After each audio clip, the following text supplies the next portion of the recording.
Welcome to another Vixa Vaughn romance audiobook. We're excited to have you join us. Whether you're into second chance romance, enemies to lovers, fake marriage, or any other trope, Vixa Vaughn offers you the chance to escape into stories that will carry you away into heart-pounding romance and gripping characters. While we want to get you the full experience, some parts of this audiobook are abridged to stay abreast of YouTube's community guidelines. If you want the full experience, you can always head to Vixa Vaughn Romance and use code VIXA40 to get the unabridged version of this audiobook for 40% off. Now sit back and enjoy the show. Chapter 1.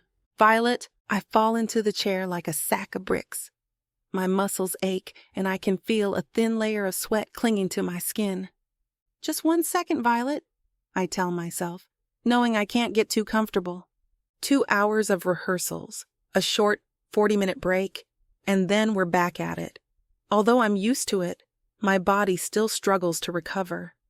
I stay glued to the worn velvet chair. The soft fibers feel good against my skin, but I can't imagine how many times I and other dancers have sat here after rehearsals. I wonder how often they clean it, if ever. I can feel that my leg warmers are askew, so I pull myself up to fix them. Even such a small movement feels like a chore, as my body only wants to sit and relax. As I tug at the edges of the warmers, I glance out at the other dancers. They're all getting cleaned up and adjusting themselves to be as presentable as possible. Only the best-looking ones get the spotlight, and they're all trying to be in the top spot. Not that any of us really want it anyway. I certainly don't want the attention, and I can't imagine it's much better for any of the other girls.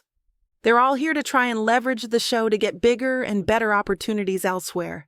If they can make it here, they can headline at other casinos and get fatter contracts.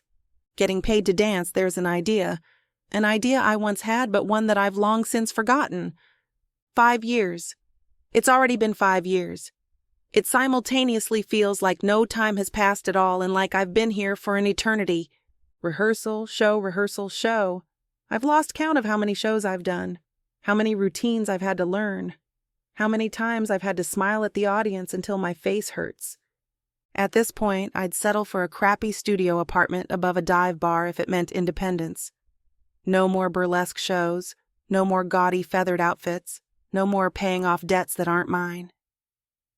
I find myself staring at the outfits for tonight, the glint of the overhead lights catching the rhinestones and fake jewels, giving each outfit a sheen of dazzling brilliance. The colored feathers stick out like a peacock, commanding attention and drawing the eye. Such vibrant hues, all waiting for the spotlight. The feathers make me think of birds flying so freely in the air. If only I could fly, I could disappear from this casino forever. 1 quick move, and I'd be gone. 5 years, and I'm barely making a dent, a 7-figure debt, and I'm working a job that pays about as well as a school teacher. At this rate, I'll be in my 60s by the time the debt is paid off.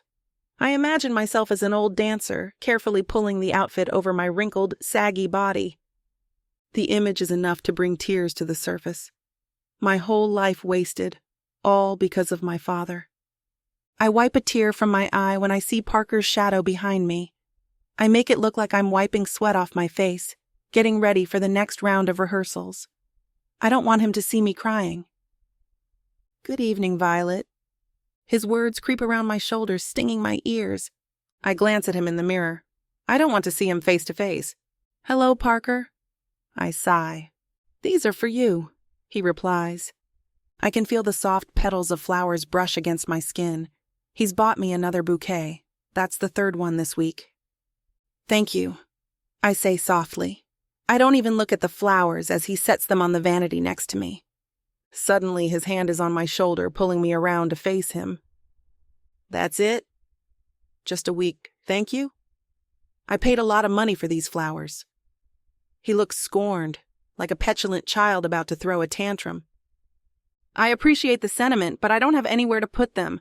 I can barely hold on to the flowers you've already given me. My voice is calm and collected. Parker is a creep, but I know how to handle him. What kind of ungrateful bitch are you? Parker's voice raises, catching the attention of several dancers. They stare at us for a moment before resuming their activities, They all know better than to get involved. I'm not ungrateful, Parker. I'm just tired. It's been a long day of rehearsals. I turn back to face the mirror, but he grabs my arm. He pulls me out of the chair, his fingers digging into my skin. It hurts, and it's the first time he's been this aggressive. My body tightens and the hairs on my neck stand at attention. I stand facing him, looking him in the eye. I can see the rage behind his pupils. He's not one to accept rejection, especially because I keep doing it.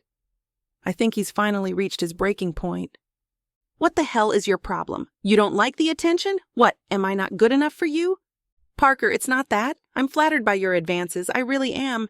It's just, I'm not interested. I'm not interested in anyone, actually. I just want to focus on dancing, I stammer. As I speak, I realize how much his anger is scaring me. As the casino owner's nephew, he has the power to make my life even more miserable. I imagine him talking to Tony about me, about how much he wants to date me. I think about Tony asking me to oblige in exchange for money off my debt. There's so much left to pay off, so what's a few $1,000? Why don't you just give me a chance, Violet? I could take you out on the town, some fancy dinners, a few drinks. I can even show you my penthouse suite. He smirks, no doubt imagining what my going back to his suite would entail. The thought disgusts me. I'm sorry, I'm just not interested, I reply. He advances, pushing me against the vanity. The feathers from the hanging outfits press against my back and shoulders. Well, maybe I should just get my uncle involved, huh? I'm sure he wouldn't mind if I pay off some of your debt in exchange for a few nights with me. He gets closer, pressing his body against mine. I look around, hoping for something, anything to help me. I imagine knocking him out with one of the busts holding the headpieces. My breath quickens and my heart pounds in my chest. Finally, a voice comes in, breaking the tension. Parker, I need to talk to you for a minute. Bill, the show manager, calls Parker over. Parker doesn't break eye contact as he responds. Yeah, I'm on my way. He leaves the bouquet on the vanity as he walks over to the manager. Several of the other girls stand in the corner, staring at him as he leaves. He shoots them a dirty look, and they avert their gaze. I need to get out of here. There are only a few more minutes before rehearsals begin again, but I need some space. I need to be able to catch my breath and process what just happened. I move to the back of the dressing room to the hallway exit. The other girls look at me as I open the door, but I don't care. I move through the hallway, passing various stagehands and other workers. I'm struggling to keep it together. I'm sure my face says everything, as a few of the workers take a second look at me as I walk past. Finally, I find a spot where I can be alone. I let go of the tension gripping me and breathe a massive sigh of relief. Suddenly, I'm cold. I rub my hands against my arms to bring back some of the warmth. No debt is worth this. If Parker wants to make my life hell, he'll do it. He'll talk to Tony and convince him to force me to go out with him. But who knows how far Parker will take it? How far he'll go to make me his? Is it just the thrill of the conquest? Or does he think he has feelings for me? I lean against the wall and slide down slowly until my knees are at my chest. An announcement plays over the PA. Dancers, 5 minutes until you're needed back on stage. The future has always looked bleak since my servitude began, but now it looks so much worse. How long can I keep this up? How long before I have to do whatever is necessary to escape? I start crying. I put my hands over my face, trying to hide my shame. Here I am, alone in the corner, bawling with no way out. What kind of life is this? Chapter 2. Violet. I switch on the light as I enter my room. Practically a crawl space, this hovel in the bowels of the backstage area has been my home for the last 5 years. I've done what I can to make improvements, but it's not much better than it was when I first moved in. An old storage area made into a makeshift prison cell. I don't even have my own bathroom. I sit on an old padded folding chair and toss my bag onto the cot in the corner. As soon as I'm off the floor, my body aches. How have I been keeping up with this for so long? An old, cracked vanity mirror sits on the wall. On it, I've placed clippings of my past. A newspaper article about me as a rising star. I trace my hands across the faded, yellowed image of myself. I was once a glamorous ballerina. I was on my way to doing shows for some of the biggest acts in Vegas. My life was going so well, and then... Where did it all go? I whisper. I try not to dwell on the past. I try not to think about how my father, the sick degenerate he is, spent his nights at this casino, gambling all his money away. I try not to think about how my mother got sick with worry. My father would be gone for hours, sometimes days at a time. She struggled to raise my brother and sister by herself. But did he care? I try not to think about how I pushed myself to be better and to reach new heights. I sent my mother every penny I could, but I know some of that money went straight to the blackjack table. The more my mind remembers the past, the angrier I get. I snatch the newspaper and toss it on the ground. My life is just as crumpled and ruined. Why should I live in the past wondering what could have been? I gaze at myself in the cracked and tarnished mirror. They were going to throw it out, but I insisted on having it in here with me so I could see myself every day, so I could strengthen my resolve to get out of here. My eyes dart over to the music box on the end table next to my cot. A gift from my mother from God knows how many years ago. She got it because it held a tiny ballerina, a tiny me, she would say. I wind it up and listen to the melody. I've never found out what the song is, but it always brought a smile to my face because of her. Now, years later, the music is starting to fade.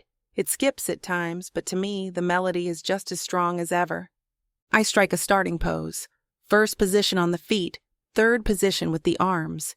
Even though my body is screaming for rest after a full day of rehearsal, I continue with my warm-up routine. I watch myself in the dirty mirror as I do plies, sautés, and effaces.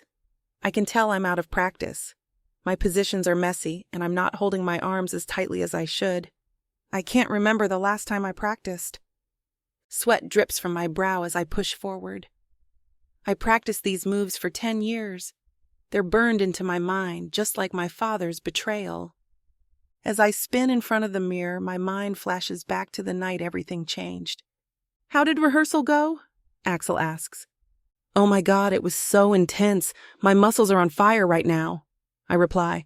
"I'm starving, so I hope you're taking me somewhere where I can stuff my face." "Is Dino's okay?" he asks.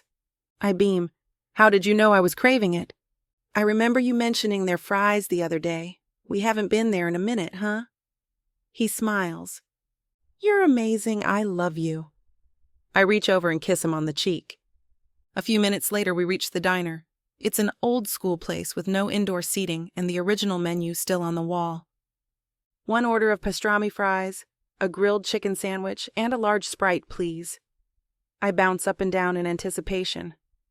I know the cashier thought I was ordering for both of us, but when Axel starts giving her his order, she's shocked. The night is warm and humid. The lights of the diner burn brightly against the night sky. Axel and I sit across from each other at a wooden picnic bench that hasn't been cleaned in over 20 years.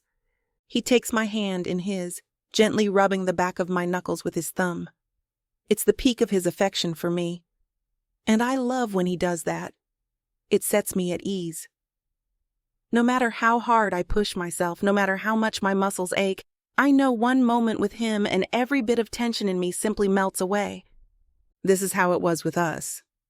We would take small dates after my rehearsals or before a show. I was working almost nonstop, and he was always busy with his poker tournaments and business opportunities.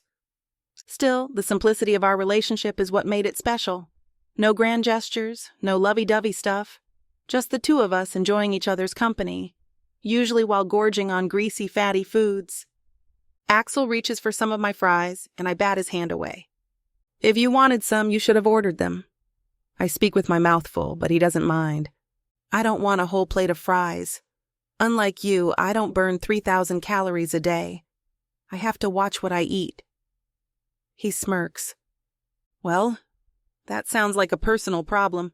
How's your grilled chicken sandwich?" I tease. "It's delicious, thank you," he replies, chuckling. "Thank you for the food, babe. This is exactly what I wanted." I take a few more bites and enjoy a cool breeze blowing through. Suddenly, I feel my phone vibrating. "Muffin, I need you to come down to the casino. It's urgent." My father sounds scared, and he hasn't called me Muffin since I was little. Something's definitely wrong. Axel drives me to the casino, but he can't come inside. The manager explains the situation, how my father gambled so much that he now owes over 7 figures, over $1 million in gambling losses. For a man who doesn't make more than $50,000 in a year, 0 since he recently lost his job. I collapse to the floor, practically fainting from the news. The manager threatens to extort my father and my family to get the money back. Darkness creeps in, surrounding me and swallowing me whole. "No," I say as I pull myself to my feet. "I'll take on his debts. You have a burlesque show here, right? I'll work as a dancer until it's all settled." Everyone looks stunned by my offer. My father has a slight twinge of relief on his face. Had I been paying better attention, I probably would have told them to beat the money out of him. In the recesses of the building within the manager's office, I sign my life away. A contract between myself and the casino. When I look at the total sum, my stomach sinks. Almost $1.9 million. More money than I've ever seen. It'll take a lifetime to pay it back. Rather than explain the situation, I disappeared from Axel's life and quit the dance troupe. I reported for duty the next day. I collapse on the chair again. My whole body is covered in sweat, and my body refuses to move anymore. I stare at myself in the mirror, wondering whether it's all been worth it. 5 years of pain, struggle, and resentment. Who knows how many more years it'll take before I'm finally free. I think about Axel, about how I didn't want him to know what I was doing. He knew I came from a rough family, but he never knew how bad it was. He's always been the smart, successful type. He could pay off my father's debts with a flick of the wrist. But this is my burden, not his. I didn't want to put him in a position where he felt he had to rescue me. This was my choice, and I was going to put in the work. Some days I wish I had done things differently. Maybe if I had told him, there would have been other options. Maybe I would be out of here already, or at least be staying in a real apartment and not some storage closet. Maybe things would have been better for me if I had told him. But it doesn't matter now. Chapter 3. Axel. I pass through the endless rows of slot machines, the lights, the buzzers, the noises. It's all so normal to me that I just tune it out. I nod hello to the floormen, security guards, and cocktail waitresses as I make my way through the floor. My movements are fluid. I dance around players and machines, heading toward the underground poker room. "Evening, Axel." The doorman nods to me as he lets me in. This is an invite-only game, and he knows me well enough. As the door closes, the atmosphere changes instantly. The bright lights and loud noises of the casino floor are drowned out. Instead, I hear the calm chatter of experienced players as they await the start of the tournament. Nothing too fancy. 4 tables, 40 players, and 6 hours until the final curtain call. I check my watch. It's still relatively early in the day. I should have this in the bag just after lunch. As I move through the tables, most of the players still haven't arrived. I like to get in early so I can watch as they take their seats. Measuring their playing style is much easier when they're not in the middle of a hand. After collecting my chips and seat number, I spot Alfred at table 3. I put my things down and walk over to him. He's entranced by his phone. "Sports betting, I'm sure?" I ask. He snaps to attention and notices me standing across from him. "Hey, Axel, how's it going? I knew you would show up here." He puts his phone down and stands to greet me. We shake hands briefly before sitting. No one else is at the table. Not even the dealers have taken their positions. Well, it's not the biggest pot I've won, but I still have bills to pay. I wink. Today's grand prize is $80,000, split between the top 6 winners. I know I can get into the inner circle, but whether I can claim the top spot is still undecided. I hear that. I'm just hoping to get into the bubble. There's going to be some pretty stiff competition today. "Oh yeah? Who else is playing?" I ask. As a dealer, Alfred hears things both on and off the table. If anyone knew the roster for the tournament, it would be him. Chris Harper, Alan Stone, and Samuel Graziano for sure. As he lists off the names, Samuel sticks in my mind. We've tangoed multiple times before, and he's probably the only player to get under my skin. The Viper is playing, huh? I ask. Sam always tries to go by his self-proclaimed moniker. He fancies himself a badass poker player, but I know it's all bravado. Sure is. I hear he's trying to get into the WSOP, so he's playing all the local tournaments to get an edge on everyone, Alfred explains. He's trying to go for the big time? I feel like he would be too edgy for the mainstream, I reply. He's only getting better. I heard he knocked out Tony Morano a few days ago. Tony's a real old-school player. He's been playing poker since before I was even born. If Sam can knock him out, he's really honing his craft. Really? I didn't hear that. I try to shrug it off, but if that's true, I may have to readjust my strategy. Yeah, he's been bragging about it since then. I haven't talked to Tony, though. I haven't seen him since the game. If Tony isn't playing after a poker game, it's because he lost his shirt. Sam must be telling the truth. Well, I should get to my position. Let's catch up later, yeah? I stand and shake Alfred's hand. Of course. Or you can always see me at the Venetian. He winks. Samuel the Viper. That's the last thing I need. If he takes down Tony and myself in the span of a week, I'll never live it down. Reputation still means something in this town, and he's strengthening his by the day. As the other players come in, I'm on the lookout for Sam. He's always fashionably late, wandering in just before the tournament starts. Sometimes he'll even miss the first hand, just to throw everyone off. I try to avoid thinking about him too much. If I let him get into my head, the game is over before it begins. I only hope we're not on the first table together. Once I get a few rounds against wannabe players, I'll be more focused. My table starts filling up. Most of these guys look like they're tourists, trying to win a big pot before they go home. I recognize a couple of people, including one cocktail waitress. I've seen her at other tournaments, but nothing this big. She must have someone buying her in. That, or she's been a lot luckier at the tables than I remember. I check my watch. Only 10 minutes left. The dealers take their position and start shuffling the cards. I scan the other tables. Fortunately, mine is already full, so I know Sam won't be playing against me for a while. I look at the other players to read them. A fat guy in a tan suit sits next to me. He looks nervous and shaken. This is probably his first high-stakes tournament, and he doesn't know how to feel. I bet I can take him out within the first 2 blinds. The waitress is also sizing up the competition. Our eyes meet for a second, and she gives me a knowing smirk. She's wearing a skin-tight cocktail dress that accentuates her cleavage.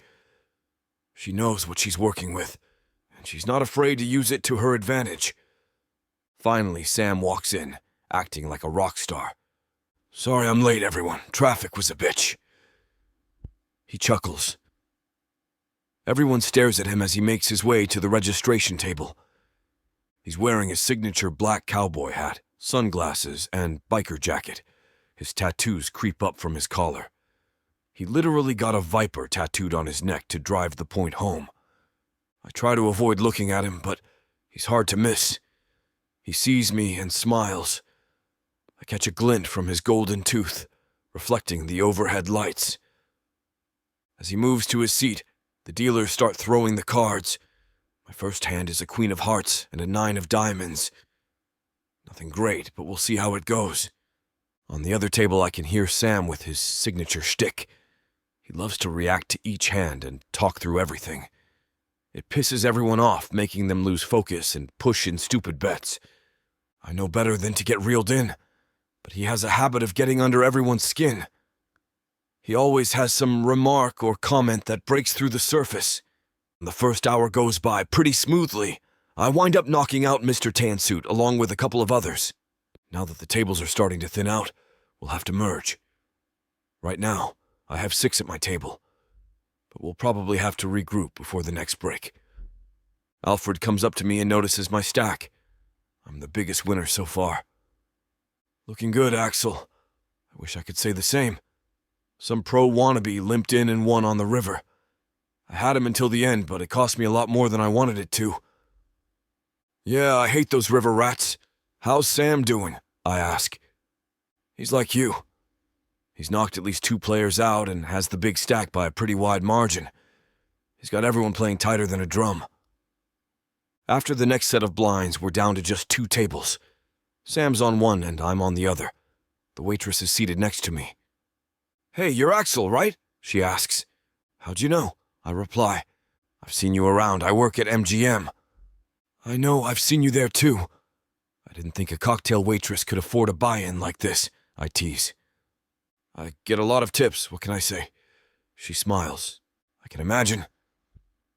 I glance down at her dress. She gets the drift and laughs. I mean, use every advantage you can, right? I only wish I could do the same thing.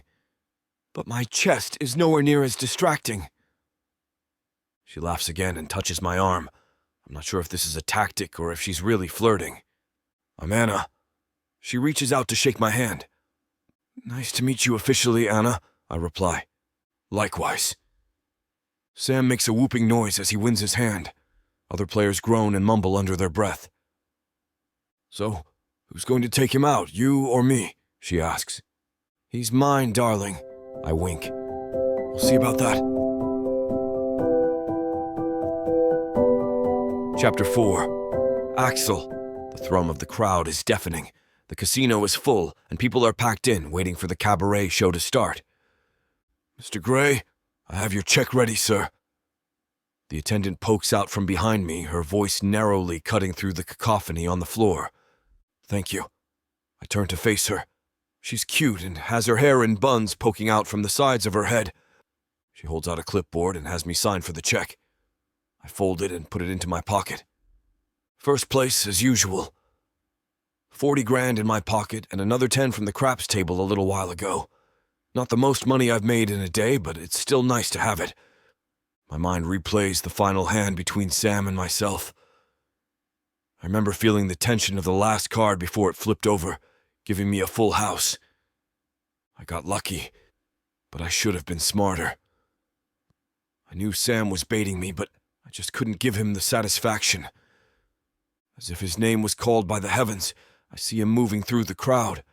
His black cowboy hat is almost impossible to miss against the sea of tourists and conventioneers. I'm sure he's off to another table, but I try not to care. Even in the VIP section, the thunder of the crowd is impossible to escape. My eyes turn to the stage as the show begins.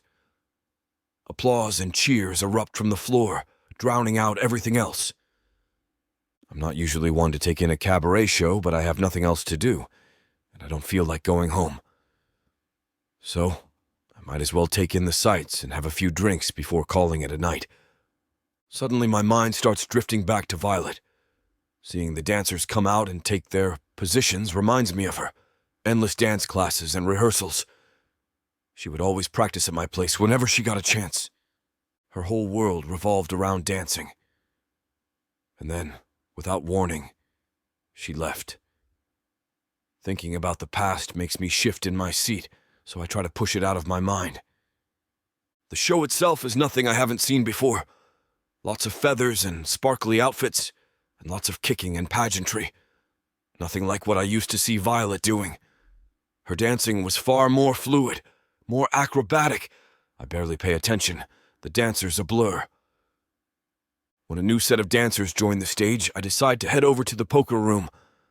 I don't really want to get sucked into the tables again, but I need to clear my mind. I make my way down to the floor and push through the audience. Everyone is entranced, as if they've never seen cabaret dancers before. I look up and watch the girls on the stage for another moment. My eyes glance over them quickly, but I freeze when I see a face I recognize. There's no goddamn way.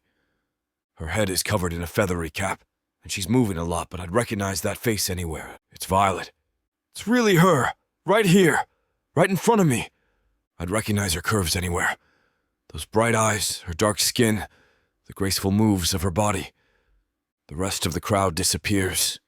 I can't look at anything else. I watch as she moves on the stage, still so graceful and purposeful with her movements. She keeps doing her routine, staring out into the crowd, oblivious to my presence. How long has she been here? How long has she been dancing at this casino? right under my nose.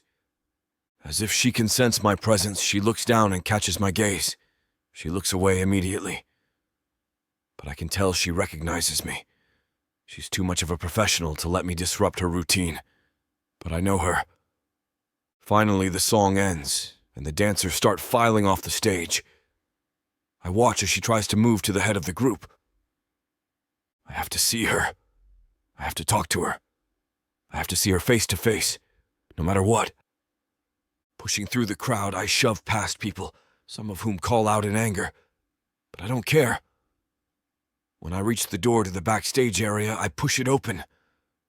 I've never been back here before, and I have no idea where the main stage exit is, so I turn left toward the stage and march through the hallways. I get strange looks from people as I move past them, but no one says anything. The hallway leads me away from the stage, and there are twists and turns everywhere. I try to stay on the right course, but I can't tell one hallway from the other. Suddenly, I see one of the dancers. She's walking away from me, still dressed in her costume, the feathers bouncing up and down as she moves. "Hey!" I shout. She turns, confused. "Where are the rest of the dancers? I need to speak with one of them."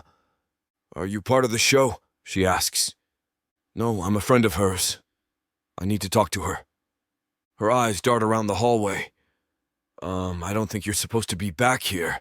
Usually friends and boyfriends wait outside the back for us to leave." "No, it's not like that. I work here, but I need to speak to one of the dancers. Where are they?" I think you might have to talk to the stage manager. His office is just down this hall." She points. Instead, I decide to turn back to where she came from. She calls out, but I ignore her. I'm sure she'll call security to escort me out, but hopefully I can find Violet before they do. "Violet! Violet Burnham!" I shout. I turn down another hallway and see the back of the stage. Here is where they would have come out, but where do they go when the show's over? I turn back and try to figure out where the dressing room would be. I start testing doorknobs. Most of them are locked, but the ones that aren't don't do me any favors. Storage closets, personal dressing rooms, and offices.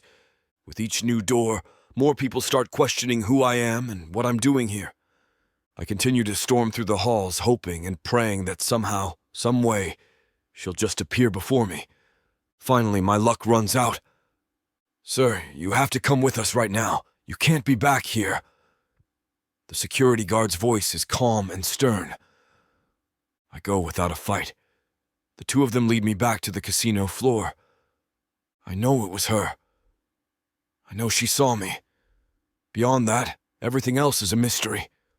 Outside, my mind flashes back to the night it all happened.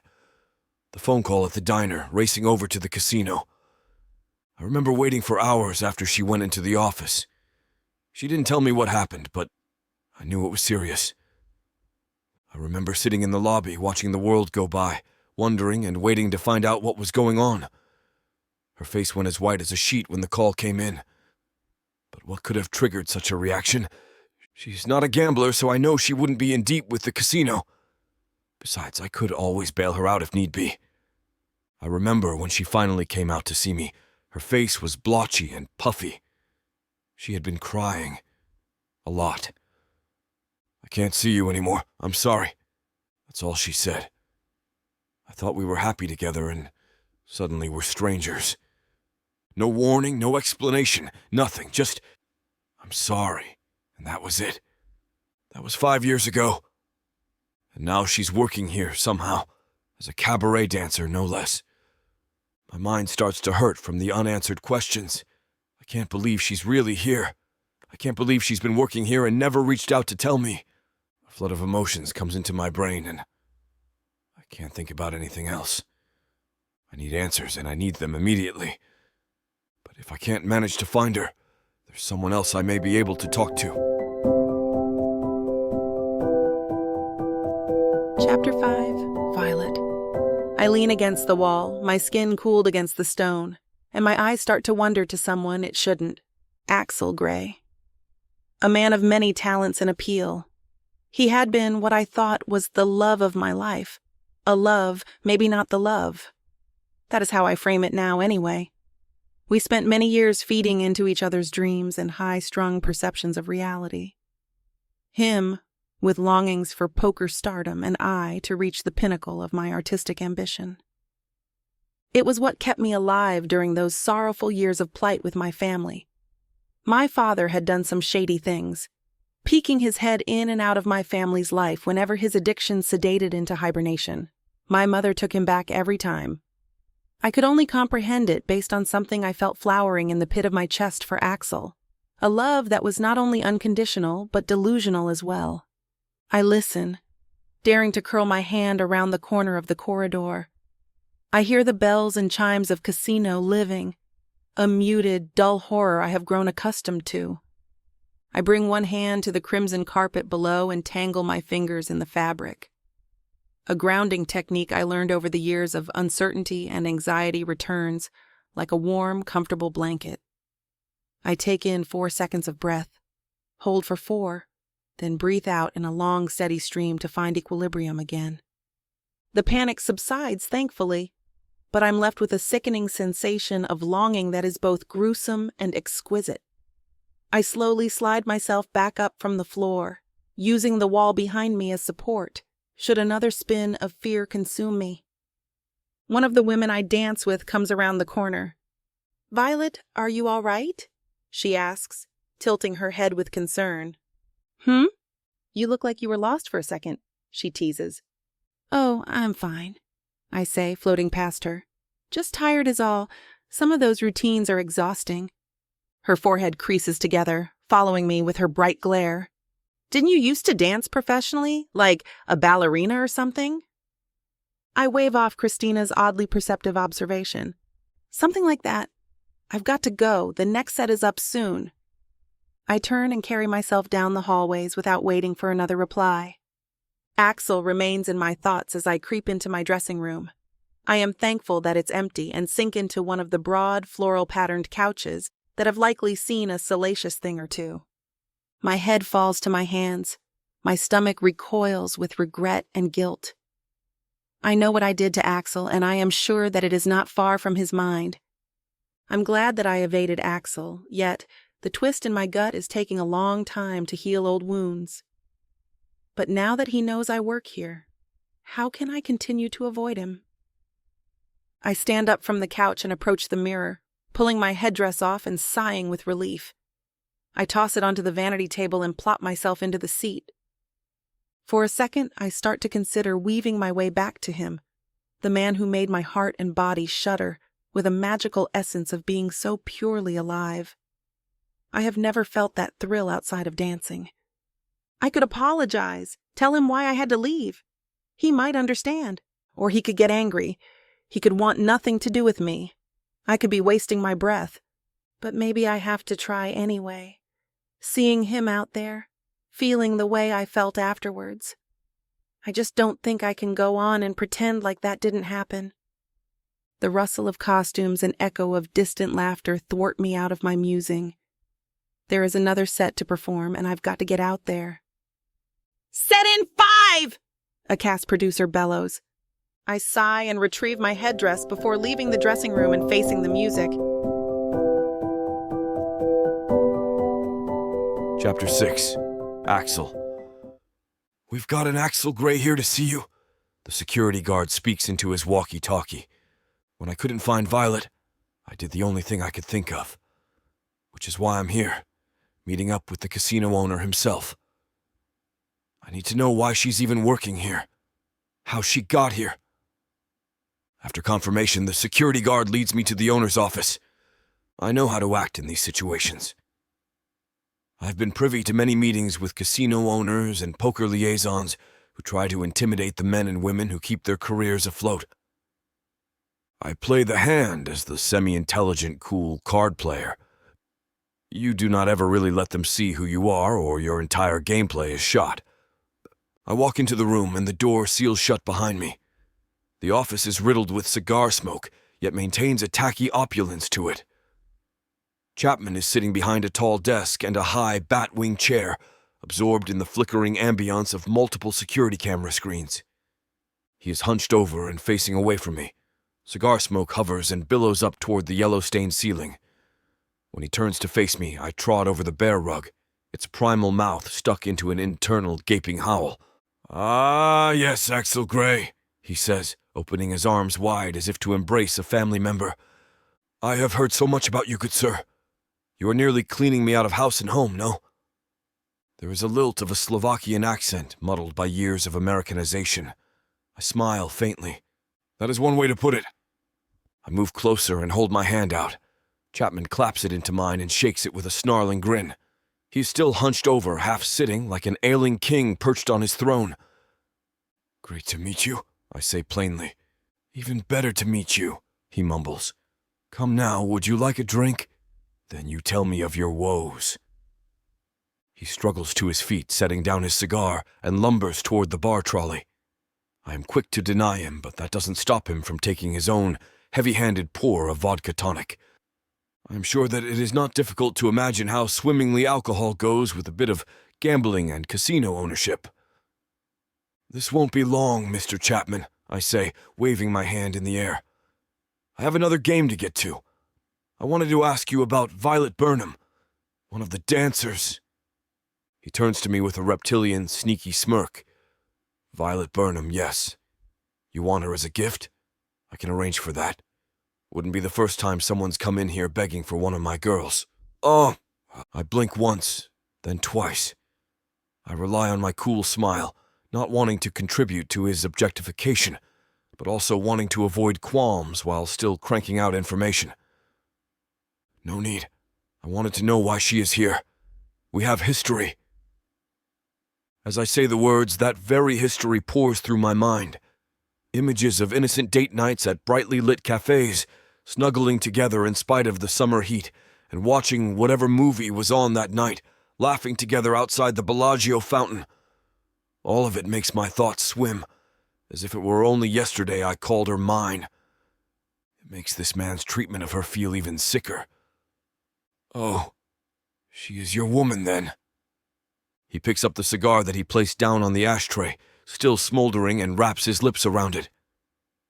"Violet is here because she owes me a very large sum. She will be working here for the rest of her life to pay it off, most likely."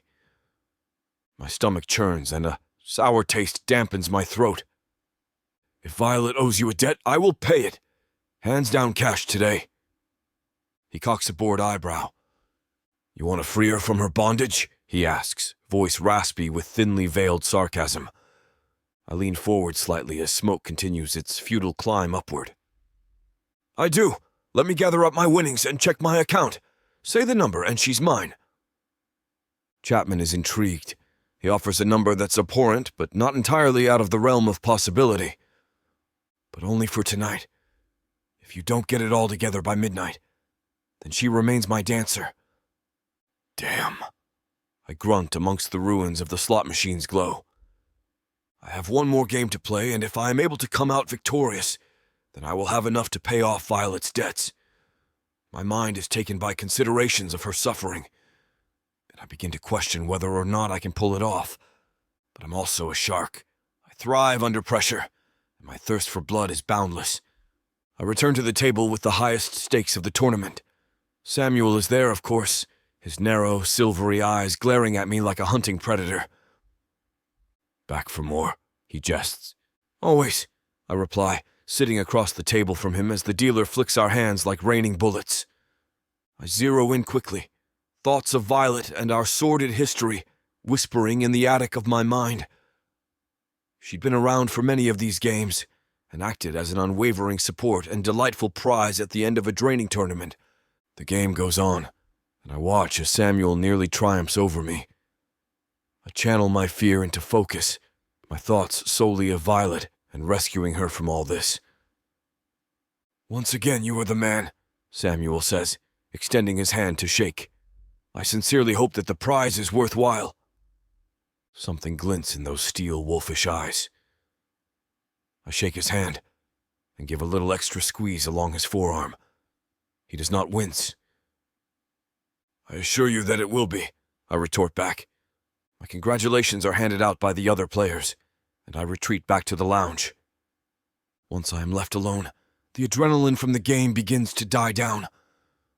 I sit up on the chair and crack my knuckles while the din of the casino chatters on. I have no idea what I am going to say to her. I have no idea if I'll be mad at her, or if I'll just be thankful that she's in my life again, that she's free of the hell I didn't know she was in until the other day. Part of me feels like forgiving her won't be that simple. Forgiveness is akin to the feeling of falling in love. You are not truly in control of it. It merely happens to you. Chapter 7. Violet. I am relieved that the final show is over as I shuffle through the maze of the backstage area. The blinding lights and high-pitched Cabrera music were enough to mute my emotions in relation to Axel. But returning back here, all the lingering scents of overfilled garbage cans and cigarette smoke spin me out again toward, well, something akin to craving. The dressing room is bustling with dazzling costumes and the clucking of exhausted but invigorated women. I fall into a trance as I conduct my routine of unshackling my look, removing makeup, the headdress, the stabbing boned corset, and replacing it with comfortable slacks and a white t-shirt.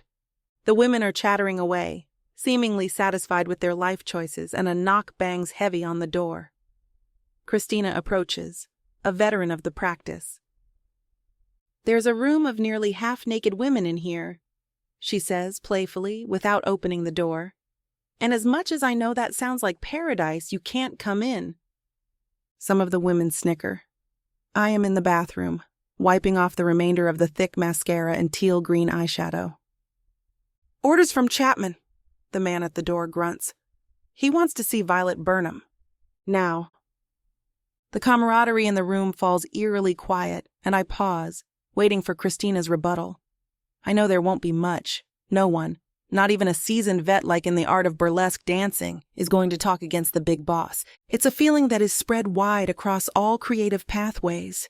Even when I was working in the lavish world of ballet, everyone knew not to mess around with the boss, which was almost always, and ironically, a man who knew very little about the ballet itself. A lot of groveling is expected. It was then, and it is now. That part made the change seamless for me. It was only everything else that juxtaposed my general sense of elegance and grace that I deeply, deeply oppose, but none of that matters anymore. I am here, and I will do what the boss wants of me. I stuff my washcloth into my travel pack and slip on my sandals, heading toward the door. My chest feels hollow, yet also preemptively cautious. "I'm coming," I say. The chatter returns to the din of the room as I move past Christina, whose eyes I can feel burning into the back of my head. We lock for a moment as I grab the doorknob and she raises her eyebrows. "You good?" I shrug. Numbness sometimes is the best response to the random lunacy of existence. "I will be fine," I reply, then swing the door open and leave. The man who knocked is a familiar face. He acts as a security and liaison to the dancers, as well as many clientele who longed for a more personal interaction with one of the hand-picked women. I have yet to be given that curse and begin to feel like my time has come as I am requested out of the dressing room and into the lounge. What is done in this place blurs the lines of legality. Morality may as well be tossed out the window. Gambling and drinking, of course, is not outlawed. Prostitution with the casino is. But Chapman, the sleazy owner, knows that our desperation forces us to look past something so vile. I would like to say that I am not one of those women. But if I have to dissociate in order to make my mother, father, and sister safe, then I will do just that. What would I not do for them? That is the better question. My heart trips into full panic mode when I step through the velvet curtains, expecting the very worst of humanity to be sitting on the opposing side of the barrier. Except, I get far more than I am bargaining for. "Miss Violet, this is Axel Gray. He will see to you now." Axel sits on the long, silken couch with his arms draped over the back, a crooked grin plastered to his face. In the shadowy light, his arched nose appears villainous, his jawline intriguingly sharp and masculine. His generally hazel-brown hair appears sable in the shadows, the curls at the ends shorter and far less bouncy than they appeared the last time I laid eyes on him. And his eyes, still that sweet chocolate brown, but now laced with a wrath that sparked like an iron worker's final touches. His voice is dark and egotistic. "Hello, Violet," he says with ease. I nearly tilt backwards, needing to grasp the velvet curtain in my hands to keep my balance. He is not happy. The anger is hidden plainly beneath his smirk like a sneaky undertow, ready to pull me into its grips and drown me. I consider zipping back through the curtains and weaving my way through the backstage area. I know it better than he does, and the women would protect me. But I do nothing of the sort. I am frozen still, grounded by the soft sensation of velvet between my fingertips. Axel, I say, swallowing hard. Axel, what are you? He rises up fast, cutting me off. Come with me, he says bluntly. Axel turns and heads out of the lounge. Now would be the most fruitful time to run, but my feet move, drawn to him like a magnet. He walks as he always had, a cool stride that both men and women could admire. He hovers through the casino, grinning at passers-by that recognize him from the poker world. I could slip behind a wall, a slot machine, anything. But I don't. My body simply will not let me. He leads me out into the night, a humid gust of Vegas air making me dizzy for a vague moment. There is a limo waiting for us, and he opens the door, steps inside, and barks for me to follow. Get in, we have a lot to talk about. I do as he asks. We sit in the limo in silence, streaks of light surging past us in the neon night. It is an entirely new world for the both of us, a world that was once ours to hold, to share, to flourish and relish within. Sitting with him here feels surreal. His presence remains imposing, no matter what he chooses to do. That was how it always was with him, hard on the outside, soft, magical, and floral on the inside. But it appears I don't get that soft side anymore. Not after what I did. My body is begging me to reach out, to find that softness once again. It was there once. I know it was. I can find it again. What's stopping me? My heart is wrenching thinking of how he must think of me now. What thoughts must be swirling in my head when all I can think about is the tenderness I used to seek in his arms. Deep down I know, all I have to do is ask for it. I open my mouth once, twice, maybe 3 times, but nothing emerges. The man has a hold on me, even after years of no contact. The dress pants and button-up shirt he wears, straining against the corded muscles of his arms, causes a twist in my stomach. It was the way he made me feel back then, when we first met, and every night that he pulled me into his arms. It is hypnotic, like an addiction. It isn't very long until we pull into a long driveway. I turn and see an opulent house glowing like a lonely ship at sea. The limo parks and Axel nearly leaps out of it. Come, he orders. I start to wonder again if I should run, and it freezes my body still. I can't imagine Axel doing anything unethical to me, but the stony, indifferent look on his face says otherwise. I left him without a word, note, email, nothing. Then he finds me in that horrible, foul place. He could have reamed me back there, telling me how steadily I had fallen from grace. But he didn't. He's taken me back here, to a home I don't recognize. And for what? It looms, a mansion that has closed me in with a menacing iron gate. Lights flicker inside with a haunting reverie, scorned with memories of the past, that its inhibitor refuses to let pass over to the other side. I step out reluctant but feeling more alive than I have in months. Chapter 8. Axel. Seeing Violet again up close is dangerous. Everything comes rushing back. All the beauty, all the hideous, ugly rage. The night spent as a tangled mess of limbs. The day she left without a word. I am usually one that prides himself on being in control. Emotionally, it is crucial to a poker player's success, as is the perceived emotion that he is expressing. Sometimes we fool the players across from us. Sometimes that is the razor's edge difference between a slaughtering win or a cold, sad victory. The moment Violet and I touched eyes, I felt like a glass fish tank. She was always able to see right through me. There were many occasions when I kept my storming emotions to myself, and she somehow pulled them out of me with a surgical and gentle precision. It was one of her many skills that I miss dearly and resent all at the same time. She looks very much the same as when I last saw her. Granted, it was in the twilight of post-coital bliss, kissing in the dark until the two of us slipped into sleep. At least I thought the two of us had. I slept soundly in my smaller home in the woods just off the strip, while at some point Violet crept away. I bring her to my estate, my anger bubbling inside me and ready to spill over any second. I have a plan now that I've paid her debt. She owes me, in more ways than one. And one question still remains. I know about the debt, but what I don't know is why she had to disappear from my life. The soft lights flicker on as we walk in the foyer, sweeping over the finely curated walls of artwork and expensive furniture decorum. I can feel her following me. Get in here. Her small, lithe body skirts past me as I hold the door of the study open. Darkness has fallen over the bright city of Vegas, but she never stops throbbing. My mansion is hushed tonight, though, as if holding its breath. I move into the room, my heart a somber drumbeat in my chest. When I slam the door shut, she shakes slightly. A malevolent part of me is satisfied at the fright, enough to chime in with my bitter remarks.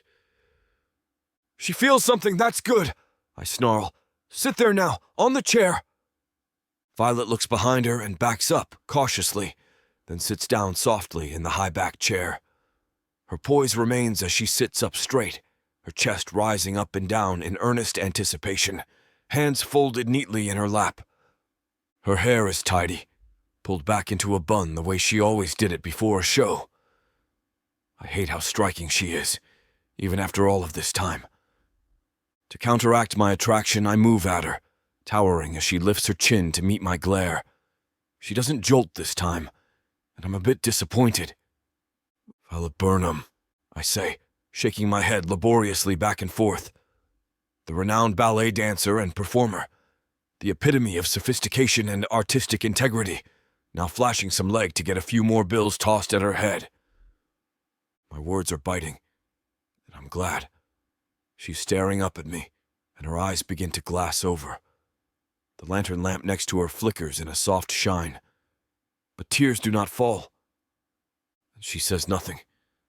I clutch my fists together and tilt my head, watching her closely. She blinks the tears away.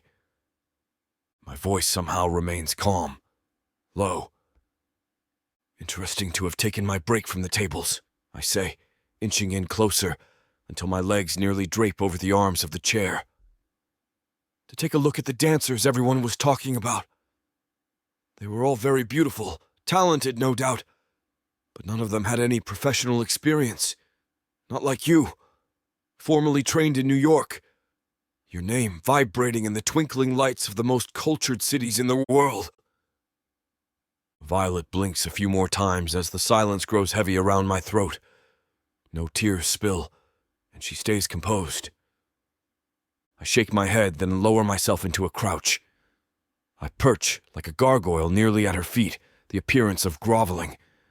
I used to worship her like this, from head to toe and every tasty spot in between. But instead of worshiping, I smack my hands hard against the armrests of the chair. She does not shake. I lean in, surprised by the graveness of my own timbre. Violet, I spoke with Chapman after I saw you. He said that you were bound to him, so I did what I do best. I made him a deal. Something finally rises in her eyes as they widen, and her pretty lips part. Her chin trembles, and it makes me recoil. The sight is like a blade sinking into my chest. Every instinct inside of me screams for me to comfort her, to reach out, put that face in my palms and soothe her pain. Even after all these years, all I want is to have her in my arms again. Feel her warmth against my skin, taste her lips, hear her giggle in my ear. But I can't. Damn it, Violet, I whisper, restraining a fury that has brewed for years. Why are you making me the villain here? You're the one that hurt me, remember? Dreams and promises of forever to just screw off like that? Do you not remember? My grievances flood out of me before I have a chance to pull them back. You disappeared like you didn't even exist. Not a single goddamn word. Blocking me on your phone, all your social media pages. Nothing to indicate at all what was going on. What did we really have, Violet? Tell me, because I've spent years trying to unravel that tangled web. I wait for her to show me anything. I realize that I'm desperate when she displays an expression not of a woman ashamed, but a woman resigned. All she does is shake her head at me with her eyes closed. Jesus Christ! I jolt up from the crouching position, yelling into the void, and punch my fist into the wall. Thankfully, it barely indents. When I turn back to Violet, there is no change. She remains like a gorgeous sculpture, still and smooth as marble. You truly have nothing to say after all of these years? Not even an explanation, an apology? If you're that goddamn stubborn, then tell me, why are you slithering around the halls of Chapman's grubby casino? Why aren't you center stage the way you've always been? My mind goes to the nastiest places imaginable, but it's of no use. Violet, for whatever reason, has stitched her mouth closed to me. It only further fuels my wrath and unmistakable conviction about what I'm about to do next. I can feel the acid of the words as they crawl over my tongue, but I feel very little about aborting them. Well, if you're going to be silent and stubborn, then there's no point in having a one-way conversation. Like I said, Violet, I made a deal. What that means really is that what you owed him, you now owe me. You work for me, Violet. Now get out. Violet's eyes widen again. It's finally hit her like a violent torrential downpour, exactly what is happening. Oh, now you get it, I snap, reaching for the doorknob. If not, you'll have lots of time to think about it. Get out of the study and meet with the maid down the hall. She'll show you to your room. Violet slowly stands, and I can't help but to notice the eloquence of her movements. She's not afraid, but hesitant. I hate that she won't speak to me. After everything, she still will not explain. She floats past me, her hands entwined together as if to maintain balance. I watch her move past the hallway sconces, a golden trail leading her back down into the shadows. I cannot let her get to me again. This will have to do, even if I must endure her silence until the final debt is paid. Chapter 9. Violet. I move numbly down the dim hallways as reality settles over my head. I stay calm, my body having not completely absorbed precisely what is going on. Miss Burnham? A middle-aged woman with blonde hair and magnificent blue eyes approaches me as I wander the corridor aimlessly. She is holding something in her arms, and when she stands under the shine of the sconces flicker, I see that they are smartly folded mauve pajamas. I look at them, then back at her. She motions with her chin. "Let me show you your quarters, Miss Burnham." "Call me Violet," I say, absent-mindedly. The woman doesn't seem to hear me, and swivels down the hallway in the direction that I had been walking. She leads me to a staircase adorned with a midnight blue runner that carries us up to the second floor. The evening is dark and ominous, but I spot the glimmer of a gigantic chandelier, swinging queerly and quiet, varnished in sparkling gold finish. The same sconces bloom as we walk past them on the second floor, the walls a dark cherry, Gothic oak, enriched with various paintings that were likely to cost a pretty penny. I absorb all of the splendor as if existing in two bodies, one swathed in paralyzing shock, the other intrigued by means of sheer survival. "Over here." The housekeeper holds a door open for me, and when I expect it to be as fetching as a broom closet, I find nothing of the sort. The room is larger than the apartment I grew up in, with high cathedral ceilings, a king-sized bed, and embroidered tapestries embellishing the cool blue of the walls. Vivid purple orchids sit in a bright green vase molded into an abstract warped shape, settled next to an open window. The woman lays the pajamas out on the bed, smoothing out the eggshell white comforter. "This is the room Mr. Gray appointed you to. Your things will be delivered to you tomorrow. I will bring you your dinner now." The woman hovers out of the room, closing the door gently behind her.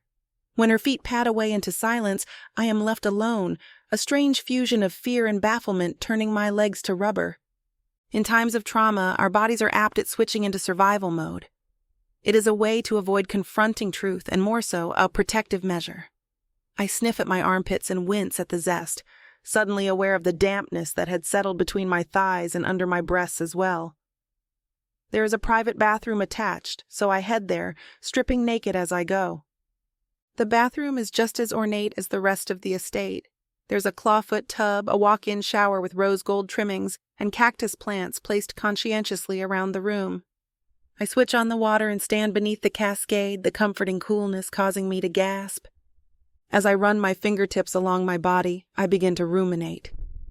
I know that Axel has not kidnapped me. Well, technically. According to what he said, I am to work off a debt that had been transferred over from Chapman to him by acting as a housekeeper or maid or servant of some sort. It's similar to the casino, except he is a man that I once was madly in love with. I whisper into the stream of water. Axel is hurt beyond measure. I saw it in his eyes, nearly plunging to the point of raving as he spewed venom at me, anger stirred up from years of anguish. I am the poison, though. I know that as potently as I know the sensation of water gliding down my body. I descend into a weeping howl. It comes on uncontrollably, as necessary as breathing. I clap my hands over my face and mouth to keep him, or anyone really, from hearing my sobs. It crawls up my throat and makes my entire body quake, a grief with tentacles and pincers.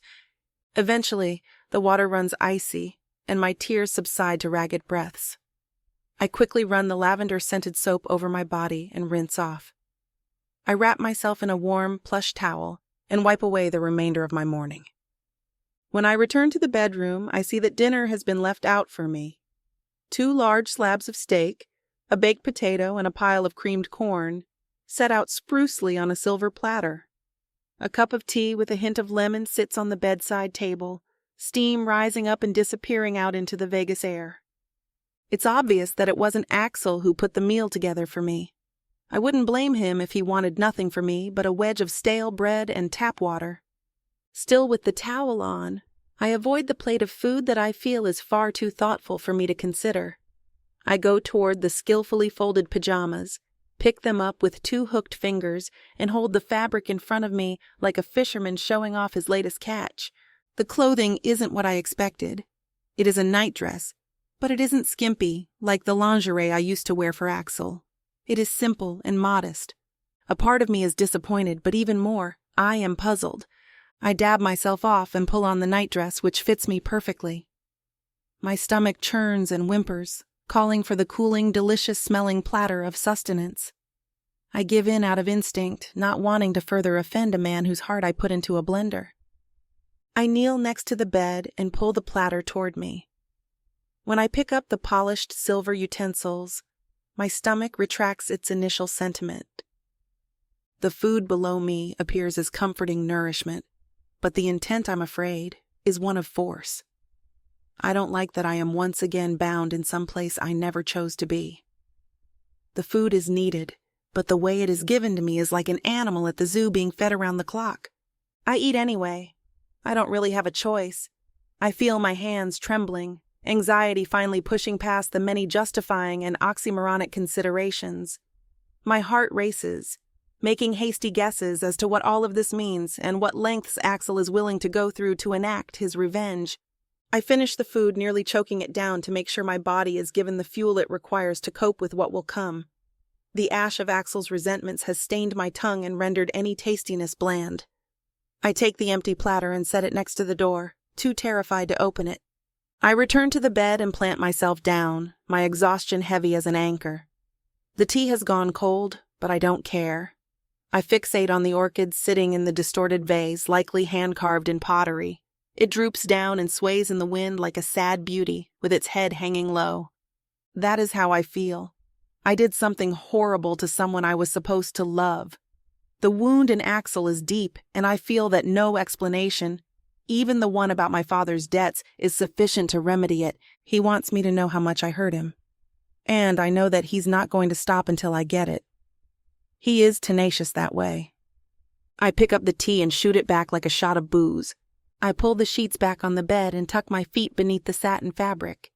It is soft and consoling, but even that confuses me. He is keeping me as his prisoner, yet he offers me lavish food and board. I wonder if it's all a part of his grand plan, a plan that I'm desperate to know about. Chapter 10. Axel. The poker table always demands my attention. Whenever I sit at one and set my chips beside me, the only thing in the world that exists is the game. I sought that out, fled the mansion at first light to drag my thoughts from Violet for all the good it did me. I glance at the cards in front of me. 2 of clubs and 8 of diamonds. Then I toss the ante in only to stare back at my cards and shake my head. Why in the world did I not fold with such a crap hand? Off suit number cards with no chance of a straight? I can't even think of a worse hand. Of course, I know exactly why I just threw away a $100 ante. Not even a game of poker can pull my thoughts from Violet. I hear her crying in the shower whenever I close my eyes. Thinking about everything we had, everything she tossed away when she left used to fill me with rage, mourning the loss and pinning the blame on her. But now I think of her crying. "Sir," the dealer asks, eyes on me. The others at the table join her, watching me. I've played with a few of them. They all know how seriously I take the game, how odd it is for me to be this distracted. I should fold and walk away. The game isn't giving me what I need at this moment. Forcing it won't help me, but I toss a few more chips on the pile anyway. The thought of leaving the table fills me with dread. Those memories I'm running from would overwhelm me without the game. I catch the hint of a smile from one of my opponents. He's nowhere near my league on a good day, but he's smart enough to see easy money when it's staring him in his face. His lips fall flat a moment after that accidental tell. He doesn't raise the pot. Even easy money can get spooked. You have to be patient to truly win at poker. A little good sense invades my distracted mind when the dealer shows the flop. My horrible hand got no help from those cards. When the man hunting for easy money raised, I pushed my cards away. I have no chance of winning that hand, and you don't put in good money after bad. My opponents forget about me for the moment. They have the good sense to keep their minds on the game. Without any skin in it, my intrusive thoughts cloud my mind. When Violet left, when she was suddenly gone and out of my life, I threw myself into the game like never before. Back then, it offered a hell of a lot more of an escape from that pain and the questions. At some point, I'd pushed it all away into the recesses of the back corner of my mind. Seeing her now after so long, seeing what she's become brought all those questions and feelings back into the light. There are no answers for me at this table. They're all back at the mansion with her. The moment I wonder if maybe I should head back and ask them, the next hand begins and I check my cards again. Jack of clubs and 9 of diamonds. Potential straight. Potential. I chuckle and toss my ante into the pot. The next person pauses, frowning at me with his hand ready to drop his chips onto the pile, then pulls back, flicking his cards forward. Ironically, my reputation for winning has him overanalyzing a laugh that has nothing to do with my hand, though it does have potential. I, of course, had been thinking of her, about us. What we could have become if she didn't disappear on me back then. I hear her crying in the shower again, and all those thoughts of what could have been fall to the reality of what is and what can't be. The dealer reveals the flop. Jack of spades, ace of hearts, and 7 of diamonds. The pair of jacks keeps me in the hand, matching the current bid. The man who thinks I'm easy money raises 500. He watches me for any reaction. I push 5 chips into the pot, only to stare at the bet a moment later. He might have a pair of jacks, same as me, but he could have aces. Another bad play on my part, and I almost don't care. It isn't like I'm throwing my last penny away. There's a hell of a lot more where those came from. The next card turns out to be another ace. My opponent keeps his lips flat when the dealer flips the card over, but his eyes twitch. He adds 1,000 to the pot. I push my cards away, finally finding a little sense. He turns to the others still in hand, forgetting about me for the moment. Fingers slide along my shoulder. A woman in a sparkly dress slinks close, pressing her side against my arm. She smiles down at me, plastered on and pretty, but as fake as her lips, glittering a pink hue. "Seems someone is in need of a good luck charm," she says before dropping to my lap and draping her arm around my neck. "Buy me a drink and maybe some of my luck will rub off on you." Her ass grinds against my lap as she speaks. The fingers at the back of my neck tickle closer to my hairline. It sends goosebumps over my shoulders and arms. The poker table didn't keep my thoughts from drifting to Violet. Maybe the only way to forget one woman is to spend time with another. The girl on my lap let out a melodic little giggle, snuggling against my shoulder. Her fingers tease at the back of my neck. She inches closer, wanting to add a few more hooks with a kiss. I want to give in and let her distract me, but as those lips near mine, I only see Violet. Sorry, not today. I lift my hand in front of her lips and push my chair out, careful to keep her from spilling onto the floor. I think I've played enough. I push her legs off mine, but the moment she stands up, her attention shifts to the man who'd been hoping to take more of my money. He glares at me until she steals his attention away. I stalk off, not sure where I'm even going. Part of me wants to march right back to the table and take the girl up on her implied offer. That kind of distraction might just take my thoughts from Violet. What went wrong between us? What brought her to these debts? My rudderless feet take me to the nearest bathroom. I stare into the mirror before splashing water on my face. It is ice cold and I shiver as it drips back into the sink. Nobody in the world should have this much power over me. Nobody. Not even her. Rage boils over. I rear back to strike my own reflection in the mirror, but fall into laughter a moment later. What would that accomplish? A bruised and cut-up hand, a shattered mirror, and with the pain, I'd get no relief from the thoughts plaguing me. Another splash of water over my face, and I wipe it down, flicking my hand toward the sink, a few drops dripping from my fingers. In the mirror, a few dribble down my face. Violet is back.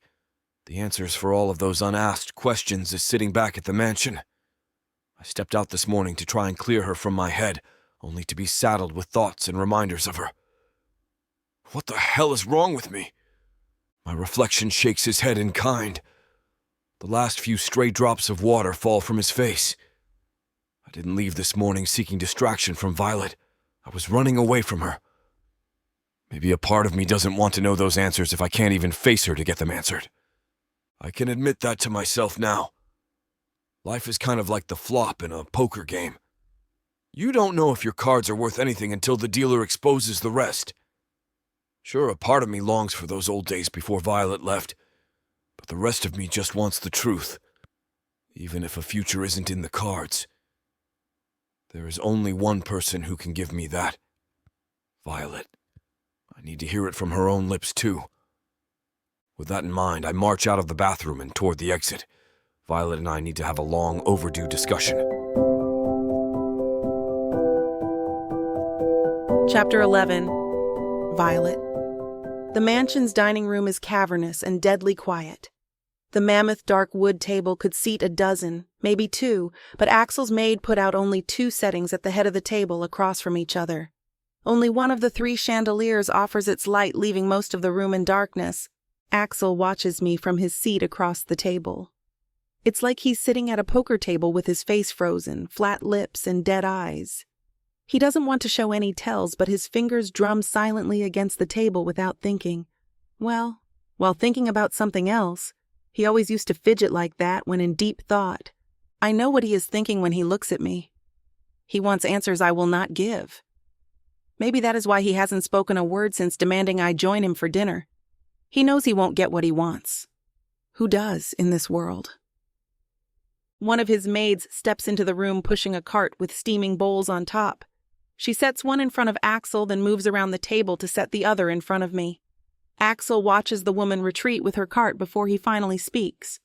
"What happened to you?" he asks. "My compliments to the chef," I say after a mouthful of soup.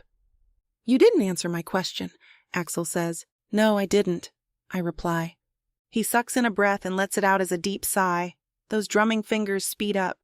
He watches me through narrowed eyes, but it will take a lot more than that for me to give the answers he wants, and what's the point?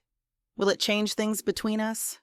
You can't unring a bell or unshatter a pane of glass. He obviously hates me for how I left. Explaining it won't help, and I try not to even think about the debts that put me in this position in the first place. Reliving all my humiliations doesn't sound like a good use of my time or his.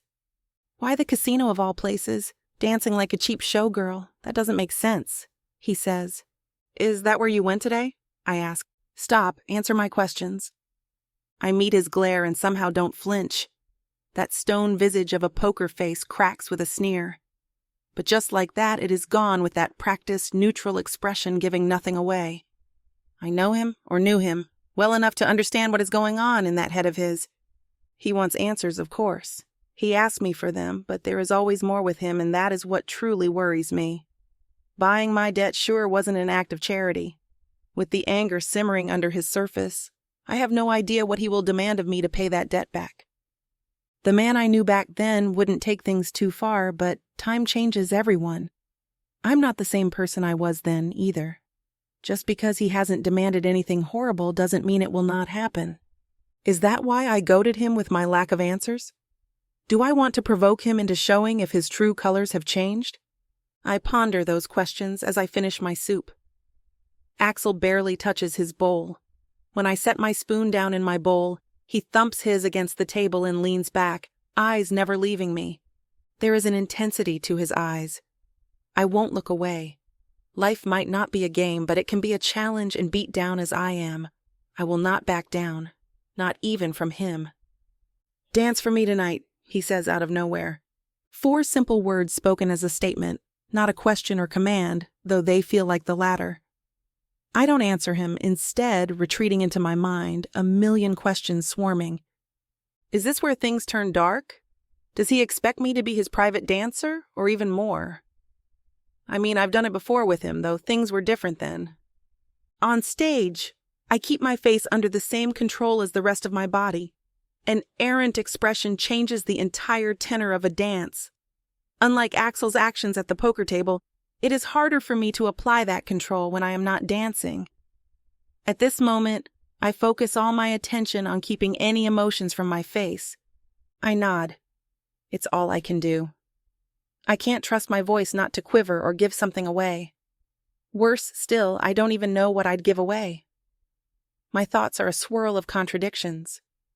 I want things to be exactly as they were before the end, and I want to run away and never see Axel again. I want him to touch me, and the thought of his caress has my stomach twisting in knots of revulsion. I remember the last private dance I gave him. As much as I long for that old connection we once shared, I can't see how that would be possible. Axel stands and moves to the liquor cabinet against the wall. He methodically prepares a glass of scotch, neat with a splash of water. Before sipping it, he pulls out his phone and taps the screen. The lights from the one chandelier dims, but the others blink on, banishing the shadows from the rest of the room. Music swells from speakers I can't see. It is light and jazzy, with a quick tempo, but nothing too frenetic. Axel pulls a chair away from the table and sets it against the wall before sitting on it. He lifts his drink, signaling the start of my dance. Even as I push myself to my feet, I have no idea what I'm going to do. I will myself to move, starting small with a shift of my shoulders, swaying before a spin takes me away from the table. The music takes over. I move fast enough to keep the clouds in my head from returning. It isn't ballet, it isn't the dancing I did on stage in the casino, and it sure as hell isn't that last private dance I gave Axel in another life, but at the same time, it is all 3. Another spin takes me around the table, closer to Axel. As I dance, I try to ignore the audience, every audience, but I see flashes of his eyes and the attention he holds. A genuine smile on his face has me missing a step. I lose my balance and slip to a knee. But when you have danced as much as I have, you know how to get back to it. A second later, I'm on the points of my feet. The music swells, nearing its peak. I turn that into a 1-footed spin, my other leg high. I end facing Axel, only feet from where he sits. He watches me, face unreadable as I catch my breath. Axel sets his drink down and extends his hand. It hangs there in the air in front of me for an eternity. I want what comes next. I do, but I still want to run away too. It feels like I'm moving in slow motion, my fingers near his. The moment they touch, his hand snaps around mine and he tugs. 2 steps take me to him. I fall into his lap. My heart swoons as I realize this is what I've been wanting all along. This is all I hoped for. To be cradled in Axel's arms again. to be perched in his lap and looking deeply into his eyes. I put my hand on the side of his face, gently, carefully, unsure if this is allowed. His skin is warm from liquor and arousal. His eyes are hard but sparkling. The past finally crashes down on me, and I know, in spite of everything, I'm still his. His arms encircle me and our lips meet. Chapter 12. Axel. My hand wraps in her hair and I jerk her head to the side so I can control the angle of the kiss. The intensity of the moment becomes overwhelming, and my self-control frays. I want her. I want this. I tighten my grip and she cries out, breaking the kiss. Our lips are less than an inch apart, and my mouth curves into a smile. I'm desperate to regain some semblance of control. The only way I know how is to seize it. It looks like this platform can't handle the dirty details of wagering on the fine white man. To access the full version of this audiobook, go to vixavonromance.com with discount code VIXA40 for 40% off all digital products. Now, where were we? Chapter 13. Violet. I cling to sleep even as the morning light invades the darkness behind my eyelids. There are no worries in my dreams, no debts and obligations, no self-pity or doubts, no questions. The waking world is full of all of that and more. I'm happy to pretend it does not exist. It is no use, of course. A few moments after I stir, the last vestiges of those blissful, carefree dreams fade, and everything I tried to ignore blares back into my mind. It isn't all bad. Rolling over in Axel's humongous bed, I think back to sharing it with him last night. We slid right back to what we were before I left, before everything went wrong, but I find myself alone in that bed now. Fitting. Shoes click on the hardwood floor. My eyes open, blinking away the morning sunlight. Axel stands in front of a mirror across the room. He is already dressed with the crisp lines of his suit, giving him a rigid, sharp outline. Hard eyes in the mirror find mine. The soft glow our time last night has in my still sleepy mind evaporates as quickly as the dreams that helped me sleep. Before he even says a word, I understand. I knew before, just didn't want to admit it to myself. Still don't, but I am more than used to disappointment in my life. Last night meant nothing, Axel says without turning around. Last night changes nothing. I don't say a word in response. There were moments last night where it felt like stepping right back to before everything happened. But you can never go back, not really. There is only the now and the future. For a long time, the only future I looked forward to was one free of the debt that careened my life off its trajectory. Axel's reflection bites his lip, but he keeps his back to me.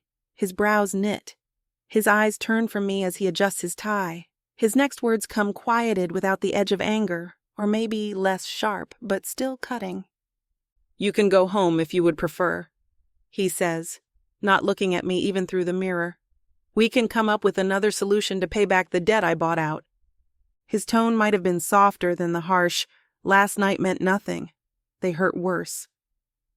I shouldn't expect anything but a rejection from him, not after I disappeared on him so long ago. But even unrealistic expectations hurt when they get crushed. No, I cough and say the word again with a full voice. No. I almost wonder why I don't take him up on the offer. Getting away from him would certainly make everything easier, at least with my warring emotions. There is no future between us. He's made that perfectly clear, and if I actually gave the idea any thought, I'd come to the same conclusion. No? He pauses with his hands on his tie, and his reflection frowns at me. Even now, right after he spelled out how little our time together last night means to him, a part of me holds out hope. I'm already overanalyzing his tone for just one word. He made it a question, but was there more to it? A tinge of happiness at my decision? Does he want me to stay or go? I don't want to owe anything to anyone. The quicker that happens, the better as far as I'm concerned, I say. Very well, he replies before stepping away from the mirror. You should return to your room then. I'll have one of the maids bring you something to work on so you can start paying off the debt. He doesn't say another word or even look at me. He steps through the door, closing it behind him and leaving me alone in his huge bed. I fall back against the pillows and stare at the ceiling, already wondering if I made the right decision. Yes, I did. The sooner I work off this debt, the sooner I will not have to worry about it anymore. Maybe I could even get my life back on track once I'm free from it, and I won't have to think about it, or even Axel ever again. I wait a few minutes longer before finally getting out of bed. There is nobody out in the hall when I emerge from Axel's room. Quick steps take me to the guest room his maid set up for me, and I immediately jump into the shower. With hot water cascading down on me, my thoughts finally clear. It is like the water washed away all my troubles, but as with trying to fight waking up, even the mansion's impressively long-lasting hot water, it eventually ended and sooner than I wanted. After drying my pruny skin, I don a robe before stepping back into the guest room Axel had his maids make up for me. When I enter, one of the maids is walking in. She has a cart with a coffee pot on it, and 2 bulky file folders each with what looks like a ream of paper inside. "Mr. Gray instructed me to bring this to you, miss," the maid said before moving the files on top of the desk vanity across from the bed. "He said you are to cross-check each entry to ensure nothing is missing from each list. I also brought coffee. Would you like anything else?" "Coffee will be fine for now, thanks," I reply. She leaves the tray behind. Not that I need her to prepare my own coffee. I take my time with that, avoiding thoughts about the file folders for as long as I can. When I can't tinker with the coffee any longer, I finally sit behind the desk and open one of the files. It is a list of subscribers for his app, including their IP addresses and subscription level. On first glance, the second folder contains the same list. Does Axel really want me to cross-check lists with tens of thousands of entries by hand? I'm not a computer expert or anything, but even I knew there has to be an easier method. There is. That is the point. This is Axel showing how much he doesn't want me here. He's giving me the worst kind of busy work to try and push me away. That, or he is showing just how little he values me. If a computer program can do the same work in a second, he's just making me waste my own time. I don't know which it is as I start checking the first page, finding no differences whatsoever.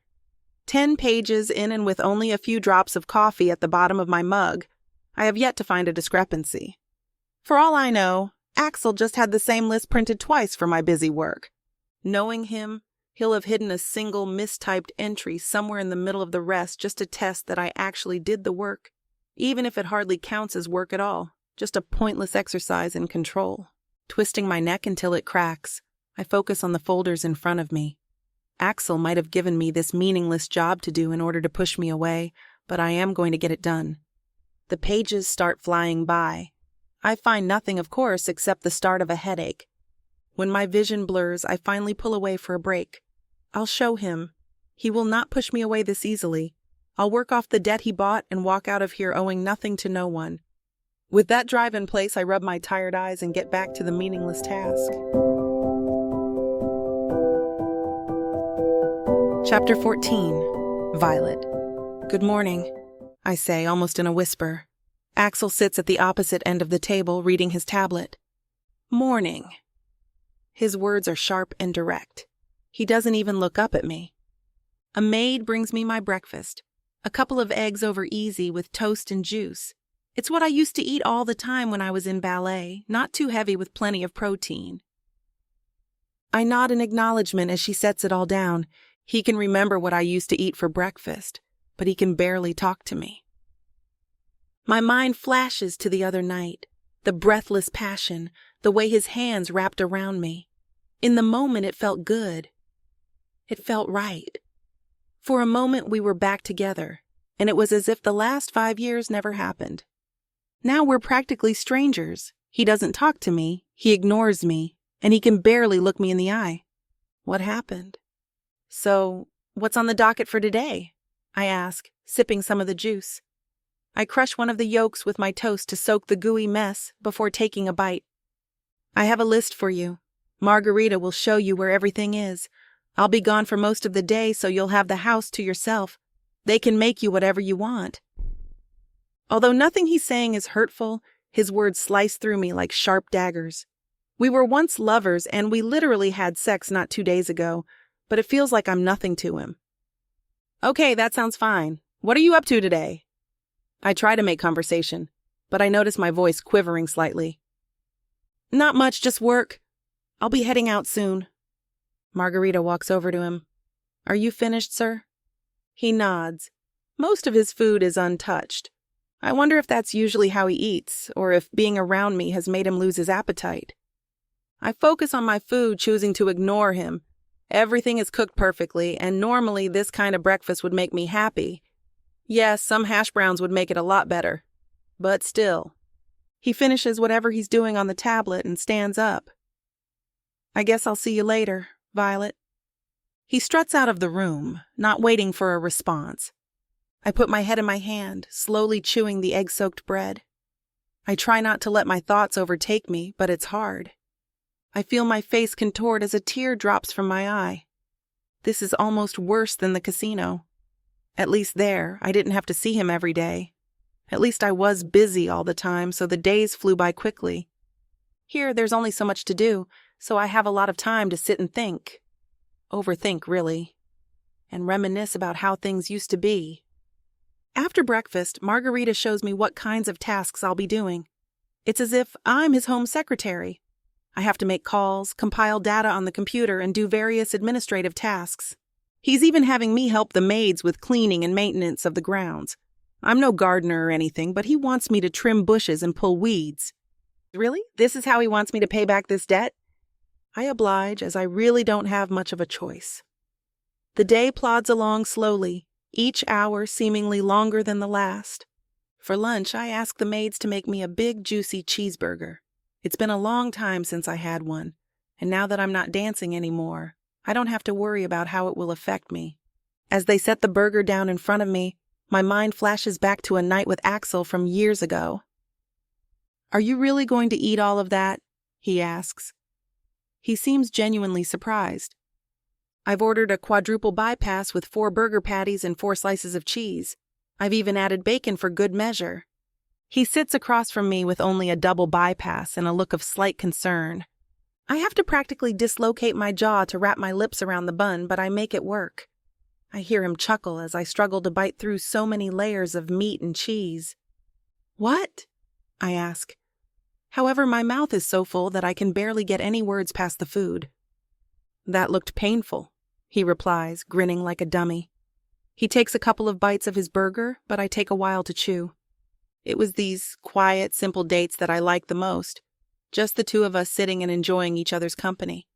Romantic trips were nice, but really, I just loved having him around. I remember him putting his arm around me as we'd drive along the strip. I'd lean close to him so his hand would drape over my stomach. Sometimes we'd just drive for an hour, making laps around the city. Being in his arms felt so comfortable, so normal. It felt like, no matter what happened, we'd be together. My mind snaps back to reality. I'm eating this burger, but it doesn't feel like anything. I only get through half of it before I decide to do something else. The next day, it's the same thing. A quiet breakfast on opposite sides of the table, barely 2 words spoken between us, and he leaves. I remember when we'd have breakfast at home together. He'd cook the eggs, I'd make the toast, and we'd eat on the couch, snuggled up next to each other. I'd put my legs on top of his, and we'd usually watch something on TV. I'd catch him staring at me. What? Do I have something on my face? I'd ask. No, your face is perfect just the way it is, he'd reply. I feel an ache in my chest just thinking about how carelessly he used to give me compliments, the way he used to look at me. When Axel gets home, he just retires to his office and then to his bedroom. I try to check in with him and tell him about my progress, but he just shrugs it off. I've finally finished compiling the user data, I say. Thanks. I'm not sure what else I can have you do with the app right now. How's the yard work going? It's okay, I guess. Don't you have a gardener or something for that? I ask. Why would I pay someone else when you already owe me so much money? He replies. His face is stern and serious, catching me off guard. I don't even know what to say. Good night, is all I can think of. The words just tumble from my mouth and I retreat to the hallway. What's wrong? Axel asks. We're sitting in the car, staring up at the stars. Oh, just some drama at work, I reply. My head is in his lap and my legs dangle out of the passenger window. What kind of drama? He asks. The stupid kind, to be honest. Gabriella is struggling with the new routine, and she's accusing me of sabotaging her by going too fast. That does sound pretty stupid, he replies, chuckling. But does it bother you? I'm not sure. I guess it just bothers me because she's slowing everyone down, and the fact that she would blame me kind of pisses me off. It's like, learn the routine. Well, not everyone can be as talented as you, my dear. He caresses my chin absent-mindedly. I look up at him, but he's staring out the window, lost in thought. You're amazing, I say. I know, he replies. We both laugh, and I prod him in the side. You're amazing too, he says, pulling my hand away from him. With each passing day, my mind keeps thinking about how good we were together, how we could sit for hours, saying nothing and yet feeling so complete and peaceful. It felt like we were a team, like we had each other's back. Now, I've been helping him out at his house for a week, and we've barely spoken. The coldness is the worst part. In the past, he used to reach out and touch me all the time, a soft caress, a slight pinch on the shoulder, just enough to tell me he was thinking about me and that he appreciated me being around. Simple gestures that meant the world. Now I can't even remember what his touch feels like. He brushes against me in the hallway, and it's cold and distant. It's as if we are complete strangers to each other now. Not even co-workers or acquaintances. It's as if we're just two random people living our lives independently of the other.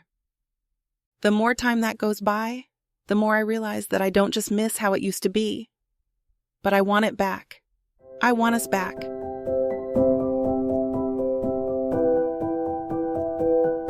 Chapter 15, Axel. Violet isn't in her suite. I waited several minutes after knocking before opening the door to check and found no hint of her.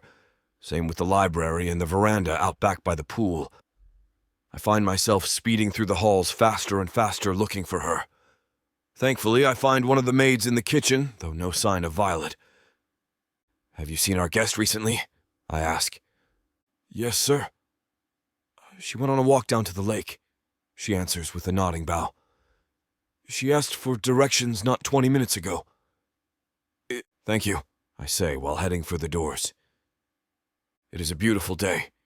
The sun is out, giving the green grass and leaves on the trees a vivid hue. If I were not on a hunt for Violet, I might have slowed down to enjoy it. I spend too much time indoors. They design casinos without windows specifically to cut off any thoughts of the world outside them and the amount of time you spend in them. I completely understand why Violet went on a little hike today. The lake is more of a pond, honestly, but calling it a lake adds a number or two to the value of the estate. The path offers a vantage of its still green-blue waters, with a short dock jutting into it, broken up by layers of tree trunks. I slow, spotting Violet. She stands at the very end of the dock on one of the pilings wearing leggings and an oversized sweater with one side off her shoulder. Her head is down and she's staring into the murky water. I'm too far away to see the expression on her face, but without even thinking, I start hurrying down the path into the trees surrounding the lake.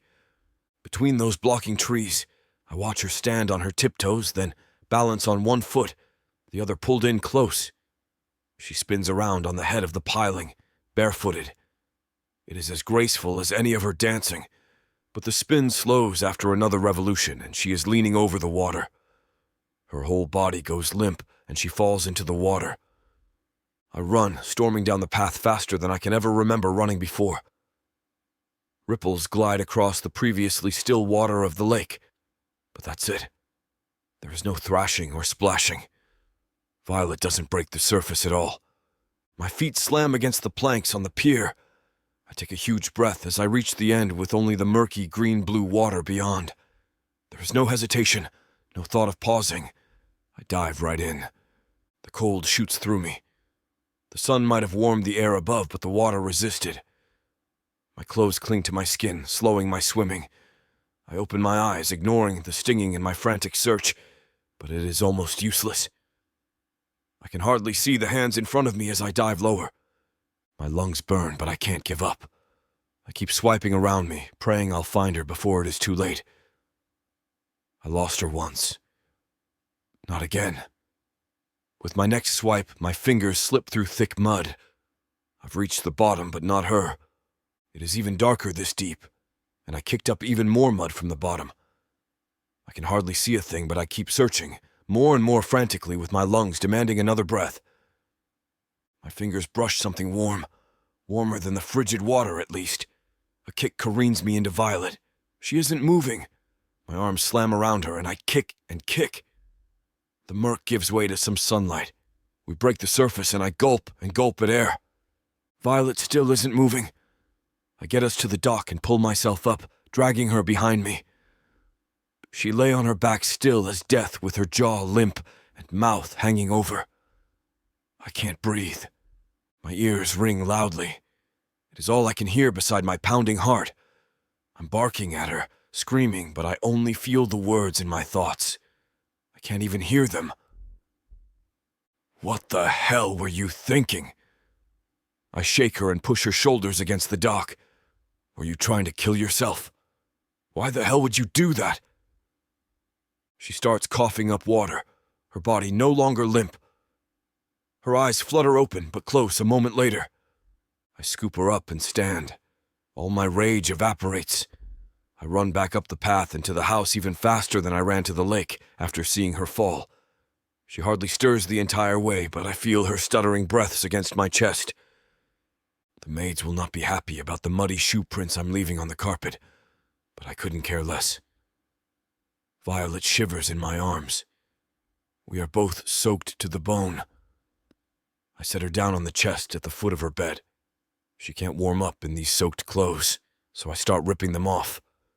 It leaves a splatter of water on the hardwood floor when I throw it over my shoulders. The leggings don't cooperate. I rip them apart to get them off her. I run to the bathroom and grab a mountain of towels to dry her off. When I'm satisfied, I put her in the bed and pile on every blanket I can find, cocooning her in them. With that done, I have nothing to distract me from my own invasive thoughts. This is my fault, I whisper. Violet always seems so strong and defiant. Seeing her like this, and I drove her to this, didn't I? I wanted her to suffer for what she did to me, for leaving me the way she did. It's why I bought her debt, why I gave her mind-numbing tasks. Sure, I might not have realized how down she was, but that is no excuse. It is ironic.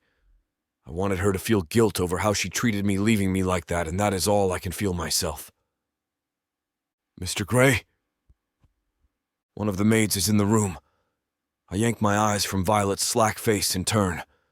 Only then do I realize I'm shivering. You need to get out of your wet clothes, sir, the maid says. Should I call a doctor for your guest? Yes, I reply. I don't want to leave Violet, not even for a second, but the maid is right. I grab one of the unused towels and hurry to my own room. It only takes me a few minutes before I return, dry and in sweatpants and a robe. I stare down at the layers of blankets topping Violet, watching them move slightly with each of her breaths. When the doctor arrives, I leave the room again to give him privacy. Every second that passes feels like an hour. I pace in front of the door until it finally opens again and the doctor steps out. She's got some chest congestion, possibly a cold, but the dip in the water probably exacerbated it, he says. Mild hypothermia, too, but you took care of that by getting her warmed up. But she'll be fine? She's got quite the cough, but that should pass, he replies. Hearing that, I relax for the first time since before I saw her topple into the lake. She's asleep when I step back into the room and silently close the door behind me. I sit next to her bed and stare at her without any clue as to what to do. That vengeful part of me finds its voice again, knowing she is going to be okay. The pain she caused me so long ago still burns for that revenge. But looking at her now, so fragile and nearly broken, I feel none of the joy that vengeance promised. At the poker table, I always know when to step away. You cannot win every hand, no matter how much your pride might tell you otherwise. At least there, I know what winning even is. With Violet, I'm not sure anymore. Outside, the sun sets and darkness falls over us all, while I stare at Violet's sleeping face, unsure of what I even want. I hope you're enjoying this audiobook by Vic Savon. If you want to keep hearing more audiobooks, then please hit that subscribe button and like the video. It may seem insignificant, but the more people that subscribe, the easier it is to produce more audiobooks in the future. So please help us out and subscribe to our channel. Thank you for listening. And now back to your book.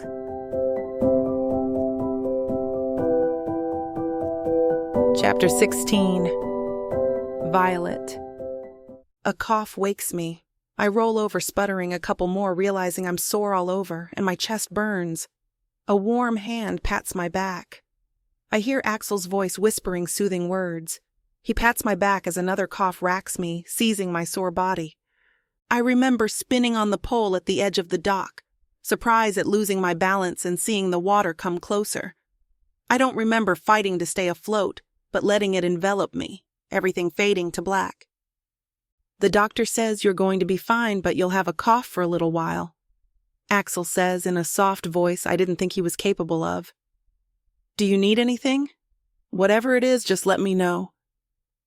I think I just need to rest, I reply, closing my eyes and snuggling back under the pile of covers. With my eyes closed, he can't see the tears welling up.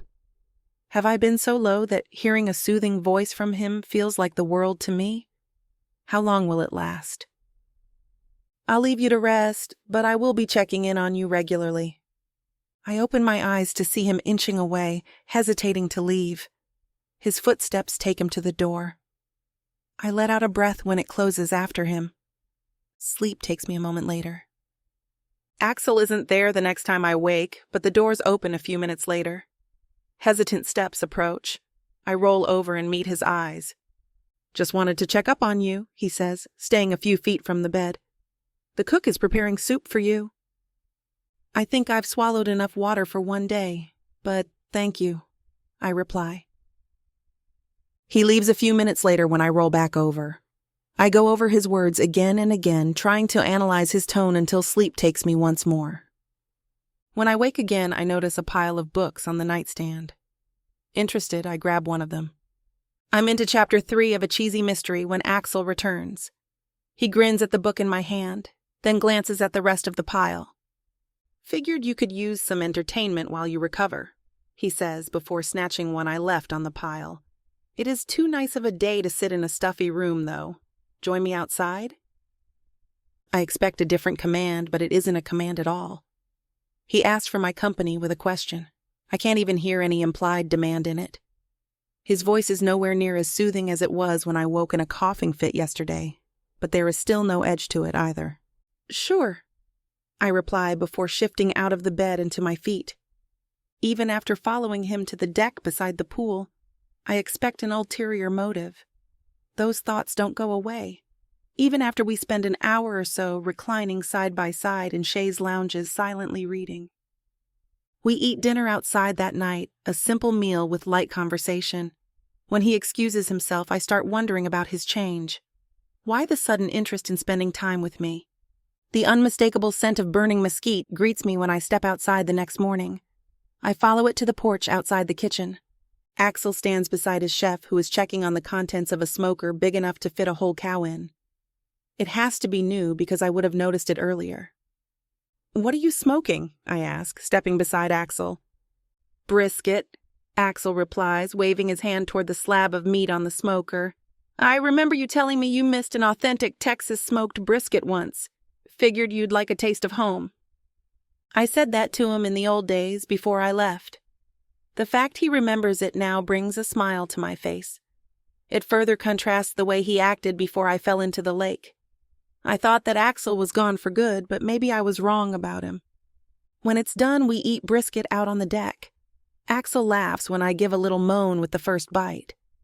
I'll have to give compliments to the chef, he says before trying some himself. Next time, maybe you should give it a try, I say, setting my fork on the empty plate. My uncle always said the best brisket is one you smoke yourself. I just might, as long as the chef is close by. Axel laughs. So you can still blame him if something goes wrong? I'm a gambler. That's called hedging your bets. A moment later, Axel looks at me and his mouth opens. It closes silently, as if he thought better of his words. I don't push him on it. Part of me doesn't want to know what he's really thinking. I'd rather we stay in this make-believe world we've built over the past week. Chapter 17. Axel. Days float by with a dreamy slowness. When I sleep, I have nightmares of drowning in lake water. I wake up suddenly, unable to breathe, clasping my chest in the slick, oily darkness. The solace I receive is the sight of Violet, slumbered with a tranquil ease in her guest bed. I am stealthy enough for her not to notice me coming in every night. I sit in the library with her as birds chatter on the terrace outside. The past continues to gnaw at me, but our present interactions are a delicate and precious glass egg that I cling to. Why should I disrupt this? Here, have you read this before? She wakes me from my trance, her finger tracing a particular passage from one of her favorite novels. Light slants into the room from the tall windows and casts over the crown of her head like a halo. When I lean over, the skin of my forearm brushes against hers. She does not respond, but I feel a burn, a muted burn smoldering between us. Interesting, I mutter, trying to conceal the truth of my longing. Didn't you minor in English Lit while you were studying in New York? Violet lights up, the pearls of her teeth revealed, a spark in her stunning eyes flashing like a comet. You remembered, she says. This is one of my favorite books. I rarely have time to read, but when I do, I always pick this one up. I will certainly have to keep that in mind, I say, unable to control the boyish grin that bows on my lips. A look of contemplation sweeps across her face, then, abruptly, a flicker of suspicion and confusion. I can't help but to place every movement, every look, every gesture under a microscope of intuition. A few hours later, we dine on the terrace beneath the heat of the Vegas sun. We talk about poker. We talk about her ballet. She laughs at my jokes, the way she used to. I cannot comprehend the joy of this simplicity. Never in my life have I wanted things to be so serene and void of chaos. It's one of the many reasons why I committed my life to the game of poker. I thrive on risk. I live for the chase. I do well under pressure, generally coming out on top with a blend of strategy and willingness to dare. But these past few days with Violet have proven that there is a corner of my soul that has longed for the exact opposite. I feel vulnerable since we were intimate. I feel a guilt that presses against my chest like an elephant's foot, feeling responsibility for her near death. Since I rescued her, though, she has glowed at every turn. But I can't tell if that nonchalance is sincere or not. The mystery of her emotions draws me in closer, her secret allure as intriguing as it was when we first met, all those years ago. A stark contrast to the woman I found at the casino recently, graying and fading away, a shell of her former self. Now there is a vibrancy I see in her smile, a fullness in her cheeks and properness in her posture. She reminds me of a wilting daisy, now having been brought back to life. What's this one? Violet's fingers graze over the soft petals in the garden, her curiosity a reminder of her revitalization. She bends down, the yellow sunlight following her. That's a buckhorn cholla, I say, watching her trace her fingers around the plant daintily. Normally they are only grown along the Red Canyon. It's beautiful, she whispers. Her hands are kind as she regards the rare flower, a vivid tangerine orange with a flare of dusty red splotched randomly over the petals. We have been in the garden for nearly an hour, the Las Vegas heat fading away with the relief of a fairy tale. Do you have your own botanist here? I have a gardener, yes. He's rather fond of what he plants here. I didn't really give him an itinerary, though. I just said to go with what he wants. Violet nods, then stands back up on her feet. The sun pours over her skin like a brilliant waterfall. The sunkenness of her eyes has vanished. The day ends with the two of us sitting by a fountain and the structured marble display that leaps out over the landscape of the estate. We watch in complete peaceful silence as twilight sinks to dusk. She's leaning back against the marble of the fountain, complementing the scenery with her ethereal, incandescent presence. We are not touching, not even our shoulders. The cool air washes over us, and I want to savor this moment for eternity. There is no hatred inside me here, as stars poke out through the velvet tapestry. Our history has cast a long shadow over the present, yet I can't help the urge to wrestle away, preventing it from corrupting what is happening right now. Violet seems to be evolving, back to the woman I fell in love with. The vivacious, passionate, bewitching, tenacious soul that never submitted to unfortunate circumstances. I want to spill out all of this to her, like a confessional. But at the same time, I want to know where her mind is. The idyllic life we have forged over the last couple weeks is everything I have dreamed of. The normalcy between us is profound and throbs like its own hub of a heartbeat. I do not want to shatter the facade. It is simply too extraordinary. Violet raises her arms high into the air and stretches, groaning with a sedative lilt.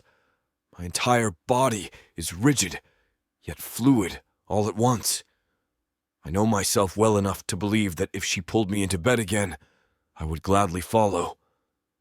She is as intoxicating as an incantation, of a mirage shimmering in the desert. I think I'm going to head to bed now, she says, covering her mouth as she yawns. Yes, I think I will too. Did you want tea sent to your room? She smiles. It's remarkable the way it sets off a billion fireworks in me. That would be great.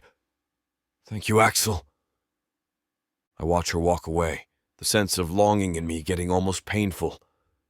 But I remain by the fountain, listening to the rapping of droplets against the still water. Chapter 18, Violet. Keep your eyes closed. I am. Axel is adamant that I remain surprised. He asked me to go on a trip with him, but refuses to tell me where we're going. Now, after hours of driving, we're finally here, and he still won't let me see. Axel leads me away from the car. My eyes are still squinted shut, and my heart is racing. Okay, you might need to kick your sandals off. I do as he asks, still with my eyes shut. The heat from the sun bathes my skin, while my toes sink into damp, hot sand. When I touch water, a cool, satisfying sensation, I pop my eyes open. Hey! The turquoise water shimmers before me. Axel is still holding both my hands, his smile radiant in the beachside sunshine. Really? I shout over the waves. You brought me all the way to Laguna Beach? He is wearing a loose-fitting floral t-shirt. There are hints of stubble lining his magnificent jawline, like a peppering of stars. He is looking more carefree than I have ever seen him. Of course I did, he shouts back, and lifts his shirt off in a single swift movement. Come on, you must be boiling. Axel tosses his shirt onto the white bed of sand and rushes into the waves. It is the middle of the week, so the beach is not crammed, but a few lovers and smiling families saunter by. I am wearing my swimsuit beneath a long yellow sundress, just like he asked me to before we left. Sweat laces itself along the crown of my head in tiny glassy beads, sloping its way down between my breasts and thighs. I watch Axel dive into an oncoming furious wave. He is swallowed up by the teal waters for a moment, then shoots back to the surface. He is absolutely beaming. Come on, he implores. In an adrenaline rush of a moment, I yank off the dress and sunglasses, placing them neatly next to the sandals I kicked off. My body is hot, craving the embrace of the cold, appetizing waters. I bite my lip, watching Axel from a distance. For a gorgeous second, nothing else exists. There is only this moment. Screw it, I mutter. I finally let myself go. I run out into the ocean, the stifling heat washed away by the crisp crash of the Pacific smashing into me. Hey, there she is. I am delirious with laughter. The sound of the waves is booming, but the release is exquisite. I feel cleansed, baptized in the ocean, free to let go of past turmoils, if only for a day. Damn, this feels so good, I croon, treading water next to Axel.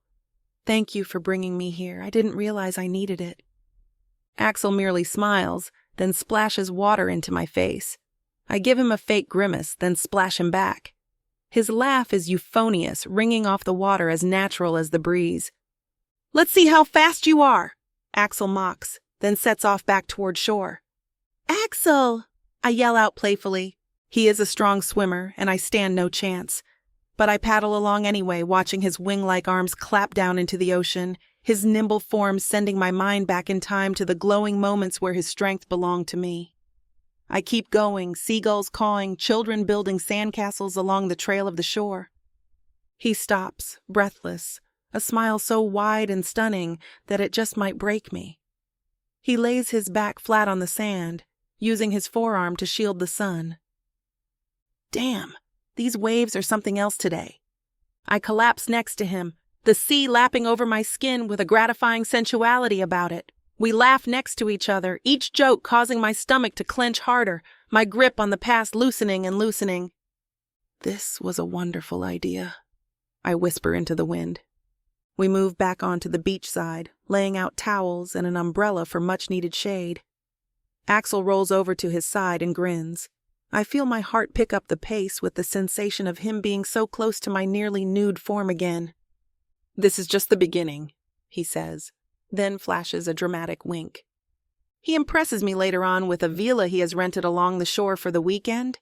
He carries my bags for me as evening approaches, leading me inside. We shower separately before preparing a simple meal together, the door and windows open to welcome in the cool night breeze. I am carried away by the adoration of this domestic act. It is all so easy. I don't want this to end. Chapter 19. Axel. As long as I've known Violet, I've known that there are 3 great loves in her life: the art of dance, her family, and the ocean. She did not grow up near any body of water. It was an affair that she cultivated later on in life, a fusion of aquatic therapy and a fascination with the creatures who inhabit an entire planet of their own beneath the ocean waves. So the day after driving us up to Laguna Beach, I inform her of the next venture that awaits: scuba diving in the middle of the Pacific Ocean. "You all ready to go?" I adjust the taut and glossy scuba gear, lifting the oxygen tank onto my shoulders with ease. Violet radiates with exhilaration, her eyes shining in the mid-afternoon heat. She nods with the enthusiasm of a child on Christmas morning. "Of course I am. I haven't done this in so long. I am damn riveted." She giggles. I will never get over that sound. Scuba diving is something Violet has indulged in before, but I have not. It feels intimidating, yet I am intrigued. "All right, you two. I'll be with you the entire time. Take a seat on the edge here." We sit next to each other while the boat bobs up and down. The ocean is far more collected today, glistening that surreal, glassy turquoise. We adjust our masks and press our mouthpieces between our lips. We give each other a thumbs up, then fall backward simultaneously into an entirely new universe. Silence wraps around my head like a tight ribbon. Violet finds her sea legs easily, gliding along with effortless grace. Our movements are all slow and intentional, descending downward into the cerulean waters. I watch her, the woman who never quite escaped my thoughts, with a noiseless reverence. The scuba instructor swims between us as we make our way toward a small city of bubblegum pink reefs and a brilliant collection of dazzling marine life. I float weightlessly, caught in the breathtaking awe of the vibrant cosmos. Urchins, sea stars, anemone, hermit crabs sway between dancing kelp and seaweed, the colors rich and seeming to glow with a phosphorescence unknown on land. Violet admires them from a respectful distance, her tenderness making my heart swell. A school of fish with a bright green polish swarm past us both, and Violet turns back slowly, gazing at me over her shoulder. I can feel her smiling beneath the mask. Her excitement for life has returned. She strikes me with her vitality and bravery. Joy seeps out of her very pores, yet she keeps the darkness of the past that brought her to the casino tucked away from me. I see now, as we float along, that I truly never longed for revenge. It was armor I applied to keep from the heartache of being abandoned. How could I? Watching her drift through the blue, so free, so happy, makes me want to give her even more reason to feel good. My heart slams between my ribs in the scuba suit. I don't panic, but I decide to swim upward, following the orders of the instructor as to not contract the bends. Violet stays a little longer, immersed in her own personal paradise. "That was magical!" she exclaims, finally poking her head from out of the ocean. "Wasn't it?" I reply, helping her back into the boat. "I assume that you've seen all those kinds of creatures before." Violet shakes her head back and forth with the enthusiasm of a child. Makes my heart ache with happiness. "I've seen similar ones, but nothing that populated. It was profound." She stares off into the twinkling ocean as we remove our gear. Once we are undressed, she pulls over her sky blue dress, and I button up my shirt before heading back to shore. The instructor and driver of the boat have their attention taken as we blast along, cutting through the crystal sea. We sit near the engine as it revs, water splashing up and misting us in the humid air. "Axel?" "Yes?" She lays her head on my shoulder, smiling. "Thank you. You didn't have to do that. I'm sure it wasn't a cheap excursion." I distort my expression and she laughs. I've heard her laugh a lot in the past week. I never wanted to stop. "Money is not a problem. I know how much you love the ocean, so I wanted to do something for you that was different. Something you can remember." She nuzzles into me, and I relish in it. We haven't touched this much since we last made love. I find myself yearning for anything she is willing to give. When we make it to the shore, we stroll along the sand, talking about the different animals we observed and how much she wishes she had a waterproof camera. I make a mental note for the future, entirely ignorant to the possibility of that future never coming to fruition. "What are you hungry for, darling?" The flickering candlelight between us casts Violet in a celestial glow, the plunging cleavage of her flowing, black summer dress wickedly appealing. She smiles at me and leans forward, a naughty twinkle in her eye. "I want to know what you're hungry for first," she purrs. The din of the seaside restaurant is composed, but my heart is hammering in my chest. I hold the menu in my hands with a tight clasp. I know that she is merely joking, but I want to tell her the truth. I want her to know that I am hungry for her, have been for years and always will be. But I swallow it back, gliding my eyes back to the words on the menu, forcing an agonized smile. "I think the king crab sounds lovely." We stray back to a safe source of conversation, anything and everything but the one thing that tore us from one another's lives. As the evening winds down, I start to feel crestfallen. I don't want this weekend to end. I pour the rest of the wine into our glasses, and Violet gives me a look. "What?" I ask. "We really polished a few off tonight, didn't we?" Her plump lips are silky in the swelling moonlight. A request flies out of my mouth without much thought. "Did you want to take a little walk along the beach? I think the moon is full tonight." Violet is smirking at me. "What?" I say again, rising from my chair. "You're really romantic lately," she swoons. I hold my hand out to her. For a moment there is hesitation, but it quickly fades. Chapter 20. Violet. Axel's hand is warm and lovely in mine. I really don't want this fresh new phase of our lives to end. "You all right?" I blink as Axel breaks me from my reverie. He is smiling down at me. I respond with a knee-jerk reaction, smiling and turning back toward the blackened waters. I was thinking about how lovely this weekend has been. Actually, how lovely the past week has been. My voice trails off and he stops walking. I take a heroic gulp and turn to face him. I am terrified but also inspired by the fragrant, captivating night. I have always been a daring person, but not in quite some time. "It has been, hasn't it?" Axel says, taking both my hands in his. He is painfully beautiful beneath the wash of moonlight. The peppering of spikes along his jawline have bloomed into a faint beard, and his hair is sitting longer and wavier than usual. As he peers down at me, he is not smiling. His expression has gone solemn, and I find myself holding my breath. "Violet, I know we haven't spoken about it formally yet, but hey, you guys want to join us?" A man claps Axel on the shoulder, startling us, and a poodle begins to weave its way between my legs. A few other people trail behind the man. "Join you?" Axel questions, looking skeptical. "Yeah, there's a full moon celebration going on just down the beach there. A bonfire, some drinks, some dancing. We're trying to find some stragglers on the beach to come join us." "How far down the beach is it?" Axel asks. The man points and our eyes follow. In the distance, a pinpoint of tangerine flames dance. Axel looks at me and I shrug, signaling that I'm indifferent about it. "Yeah, sure, we're down," he tells the man, but his voice sounds different. Disappointed almost. Axel does not bring up the conversation again as we follow the people. And when we arrive, he immerses himself into the party atmosphere, socializing, drinking, and even swaying to the live salsa music. He looks like he's having so much fun. I can't help but join in. I am enlivened by the spirit of the people, the scent of the sea, music that sounds out in its relentlessness, drums slamming and trumpets blaring bravely off key. It makes me think of my life in ballet, how tightly wound I had been, realizing far too late that what I was actually feeling was acute fear.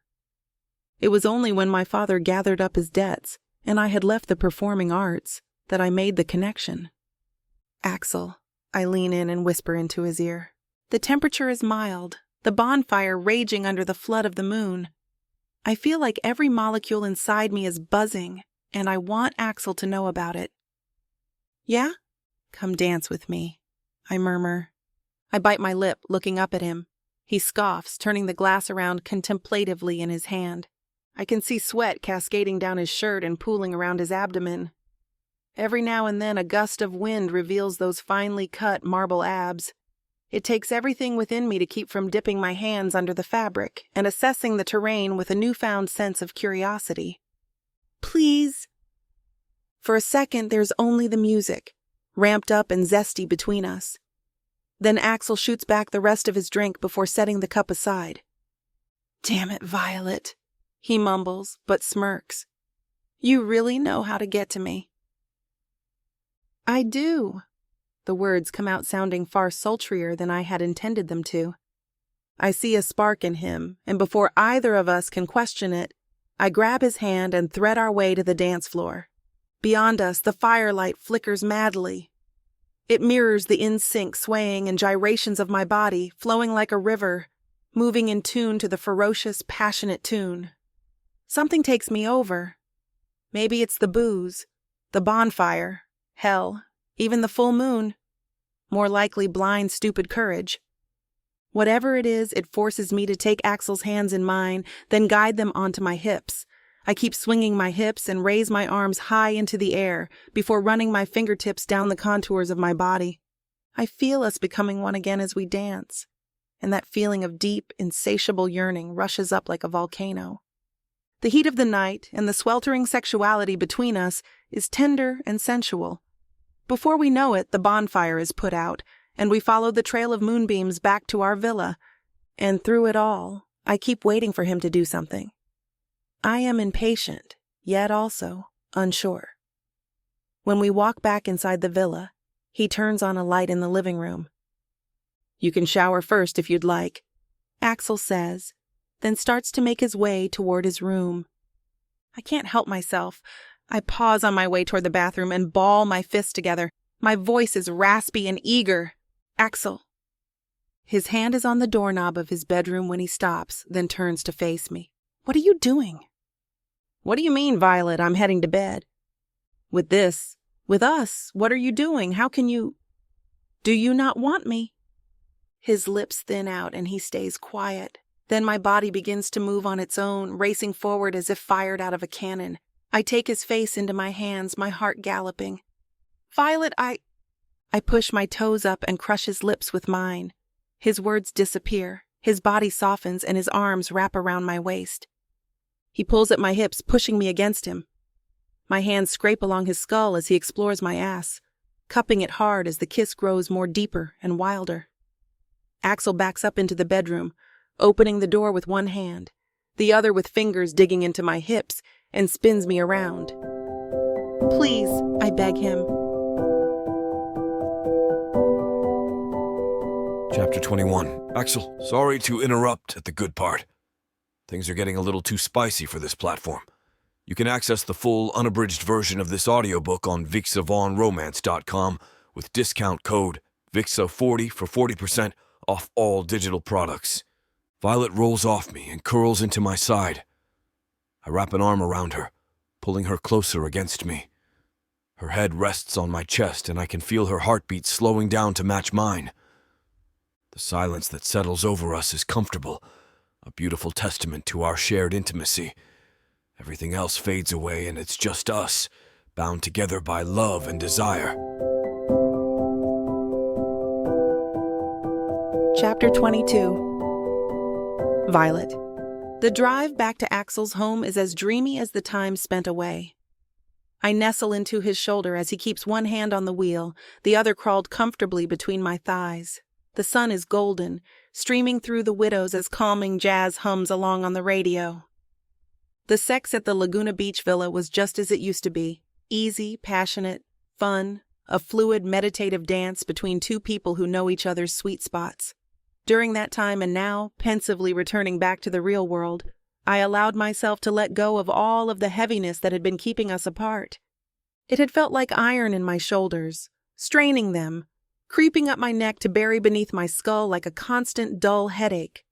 After the bonfire and the subsequent lovemaking, it was like someone had kneaded the pain out of me. I kept it going, floating in the breeze like an autumn leaf.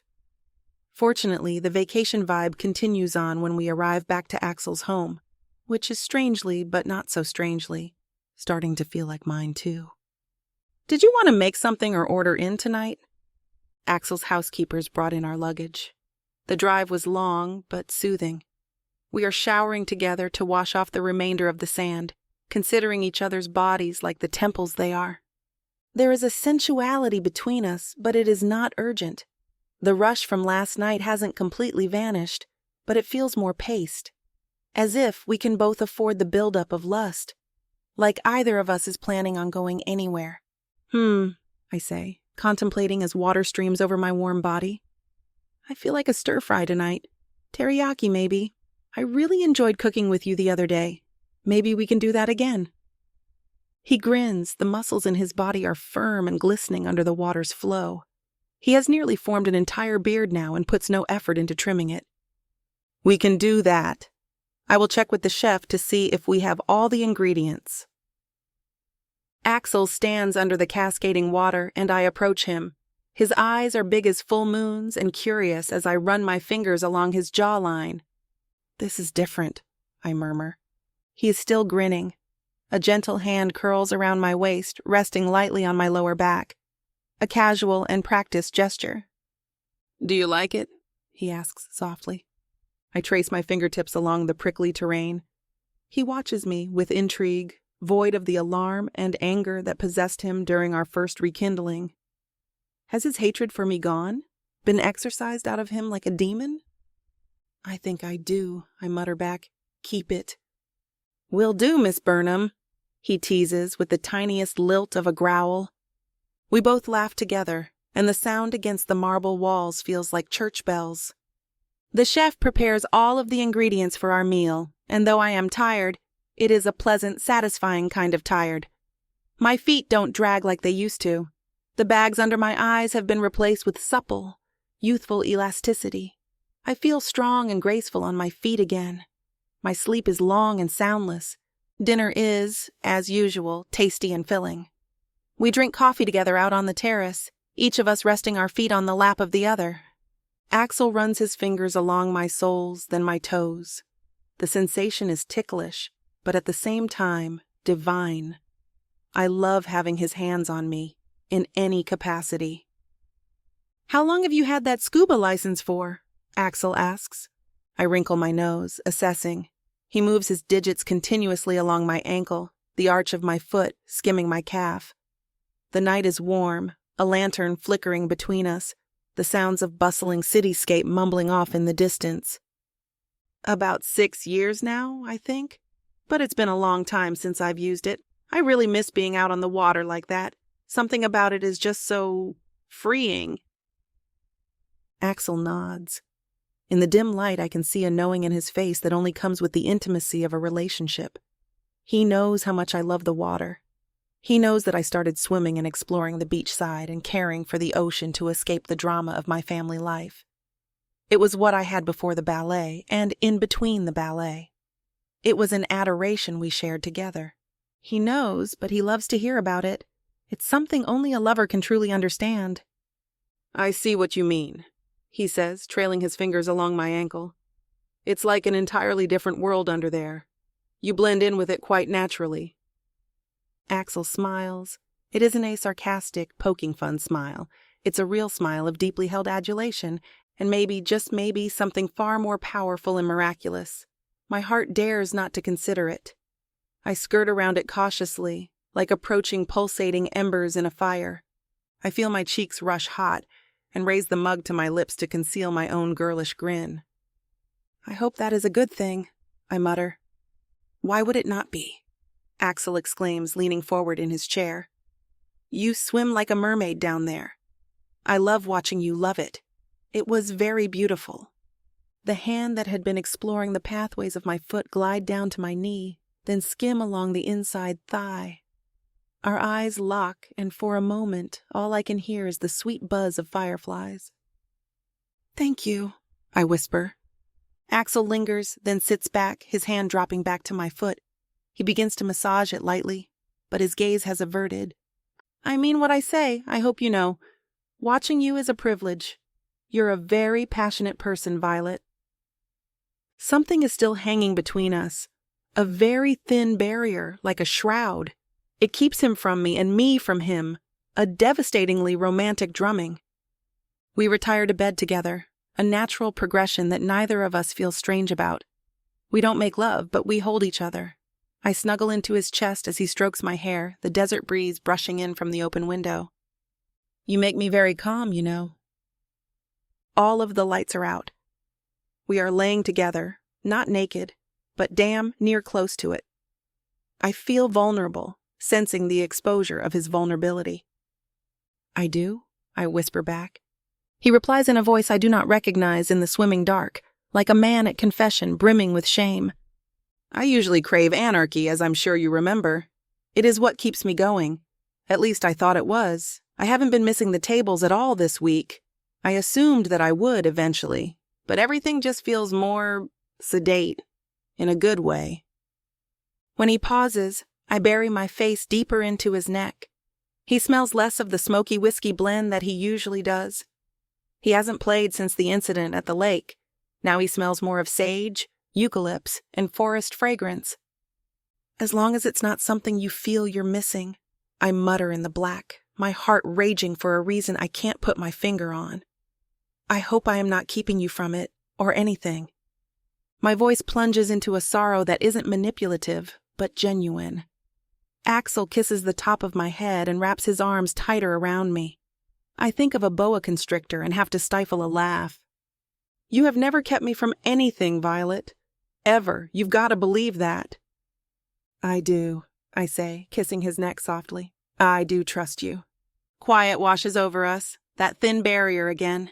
Without another word on the matter, we both doze off into oblivion. The next day is just as lovely as the days before. Axel shows no interest in returning to the poker tables. It is a scalding Nevada day, so we spend it by his big outdoor pool. The sky is blue and crisp, the heat unbearable unless submerged in the cold waters or hidden beneath shade. Between dips and playful games in the pool, I ask Axel about his most recent wins. I feel more comfortable going there as he opened the door for me last night. He rubs suntan lotion onto my skin, his hands kneading my muscles along the way. His touch heals me. I never want it to stop. I can likely play a game or two a year and not have to again for 6, even 8 months, he tells me, rubbing his hands along my shoulders. But I never used to let that happen. I needed my time filled. But that seems to be changing. His tone is expecting. I move my hands along his legs as he continues spreading the lotion all over my body. I feel the veil dissipating, threading between us. I start to wonder if it is time. He has yet to ask me directly about my departure, but I can feel him waiting. I feel that is the barrier that sits between us, preventing complete and thorough entanglement. I hesitate. What if it shatters this perfect dream life we've created for ourselves? What if the truth isn't good enough? Violet? He kisses my back.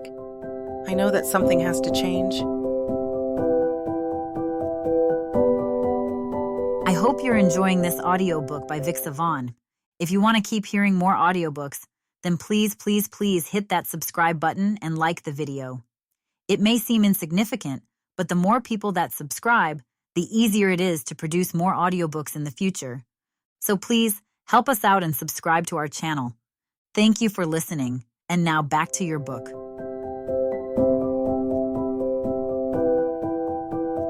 Chapter 23. Violet. The tray in my hands remains perfectly level as I ascend the stairs. Waitresses make it seem so easy, but it only took 2 steps in the kitchen for the coffee to slosh dangerously close to the lip of the mug. I keep my pace slow, using all my dancer's grace with each step to keep that from happening again. I didn't wake up early and commandeer the kitchen from the chef to cook Axel breakfast only to spill the coffee before I even made it to his bedroom. At the top of the stairs, I pause and give it another inspection. Not a drop of coffee or orange juice spilled. Steam wafted from the cup of country gravy between the chicken fried steak and the fried potatoes. It is hard not to remember the last time I cooked him this very meal. Things are different now than back in the old days before I had to leave. Better, but that doesn't stop me from remembering the happier moments. Axel demolished the steak that first time I made it. Being domestic, a happy housewife, never interested me, but I think I understood the appeal watching him love a meal I made for him from scratch. Every step I take toward his bedroom door, an anticipation for a redo fills me. I balance the tray in one hand and reach for the doorknob only to hear his voice inside. My hand freezes with fingers just brushing the brass. I don't lean in to listen, but don't step back to give him any privacy either, as much as I'd wish I had. I don't know anymore, Sebastian.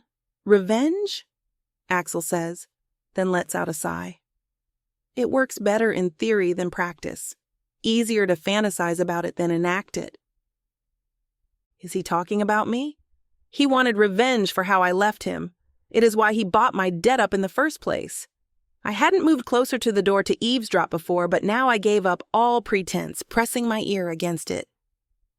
I think I'm over it, tossing the cards in and stepping away from the table. Axel continued, time to end it and move on to bigger and better things. The tray in my hands shakes. A slosh of coffee finally spills over the lip of the mug. I force my hands from shivering and start back to the stairs, blinking back tears.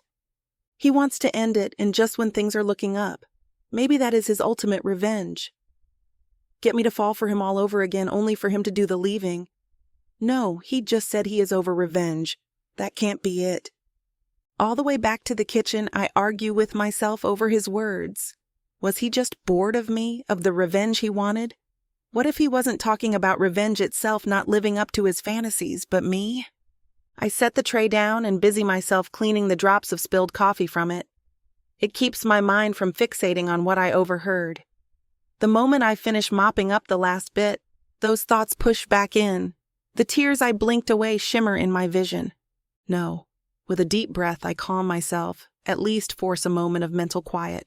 If this is his ultimate revenge, he's going to want me to react this way.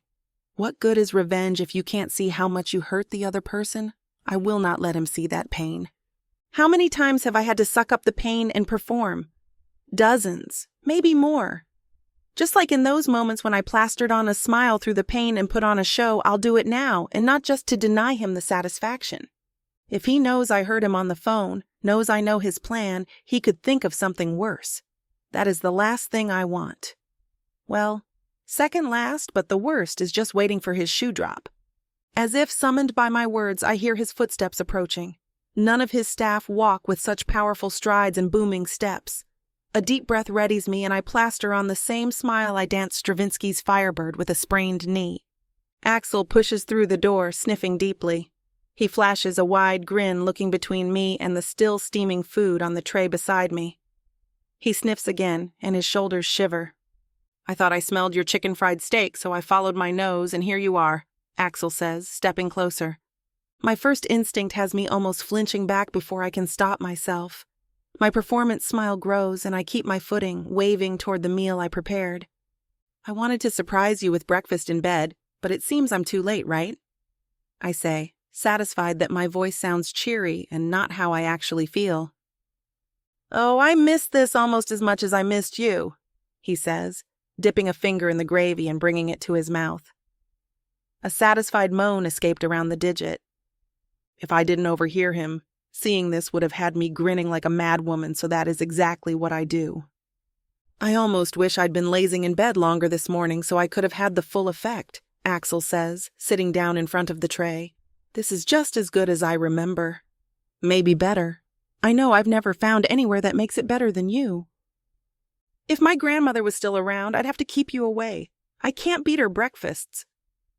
My words come out on autopilot. Internally, I'm in overanalyze mode. Is Axel talking about the chicken fried steak or me? Being with me now could be just as good, no better than before.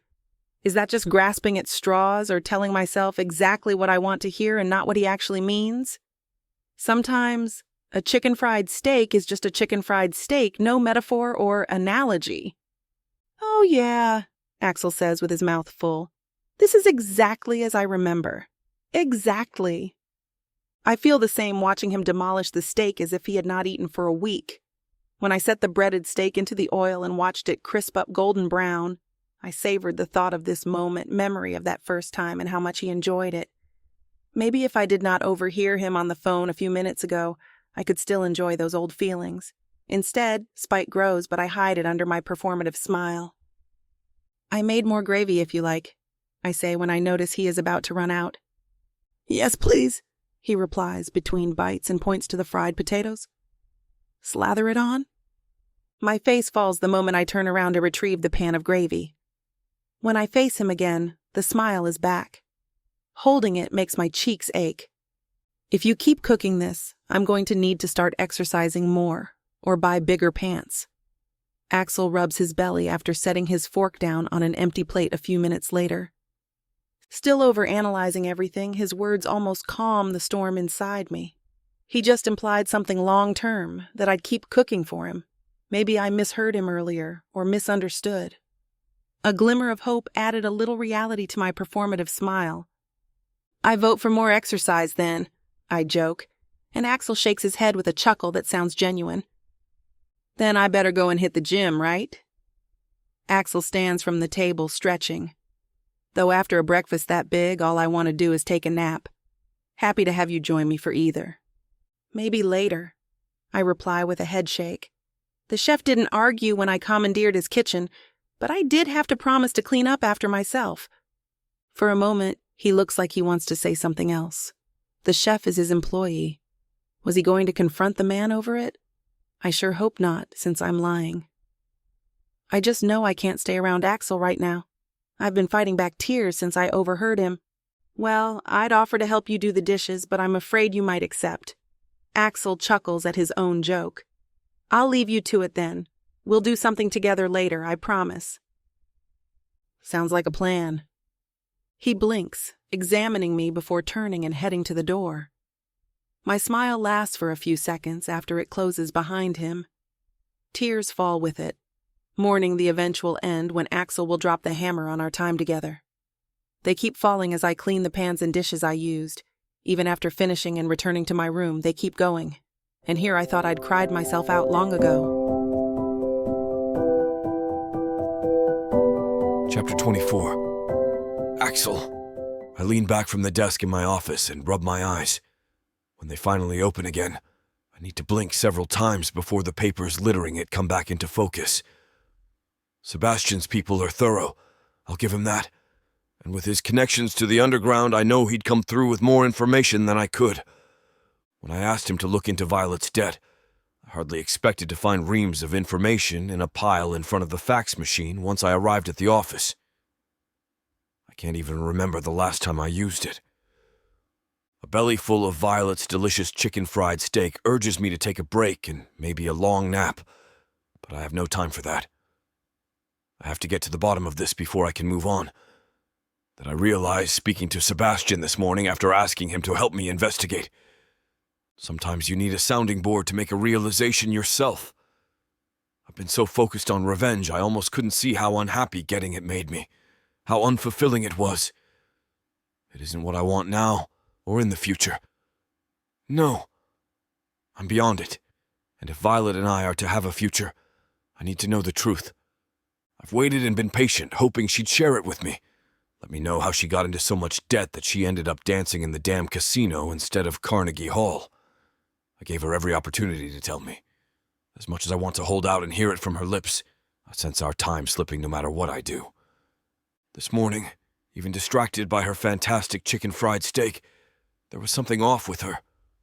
I almost confronted her then and demanded the answer. Would she have told me, though? No, not after the way I have been treating her. That's the big revelation it took a conversation with Sebastian to understand.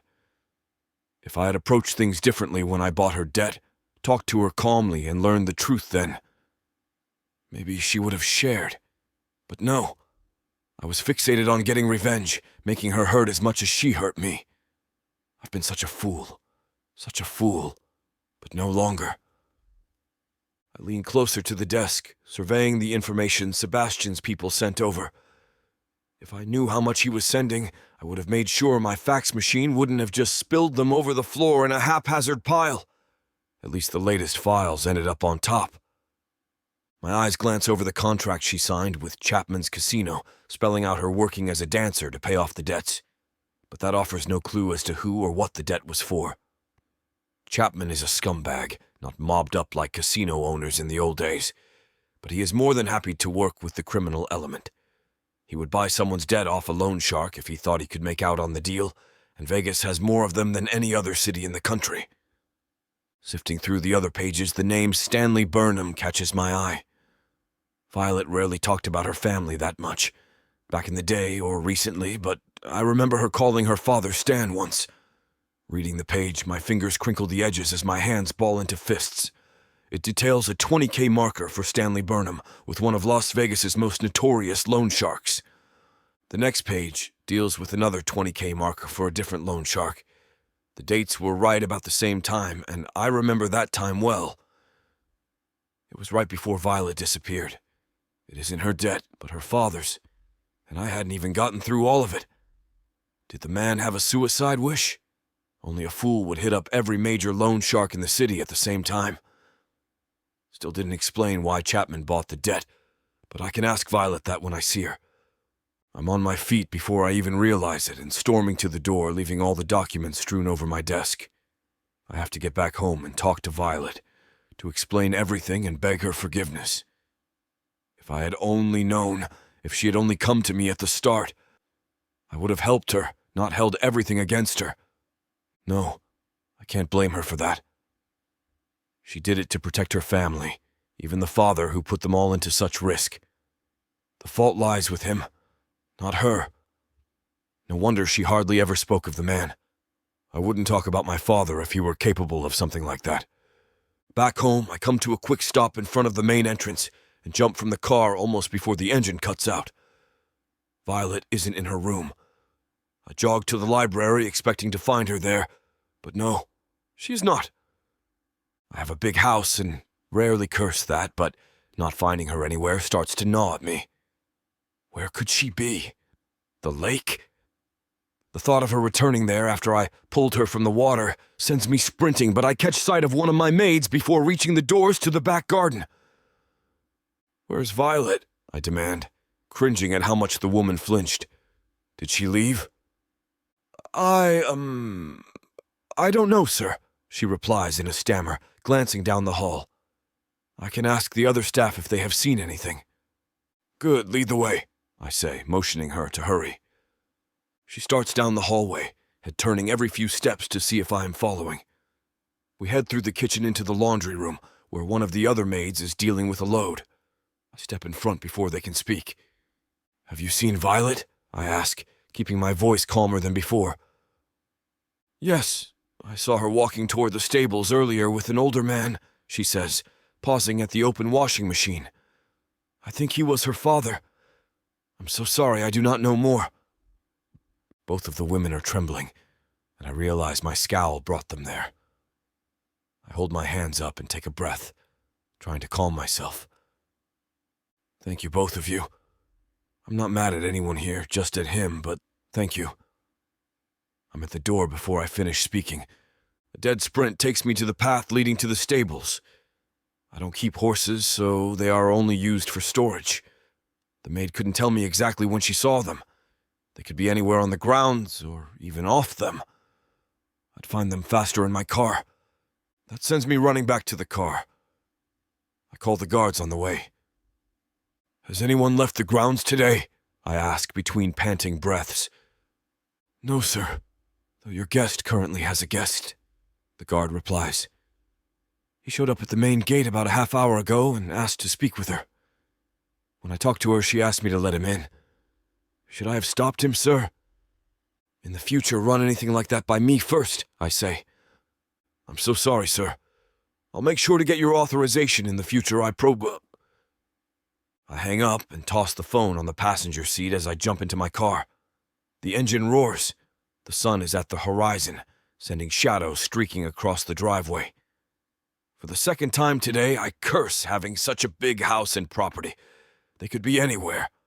Worse, I have no idea what the son of a bitch wants from her, except to continue to ruin her life with his own bad decisions.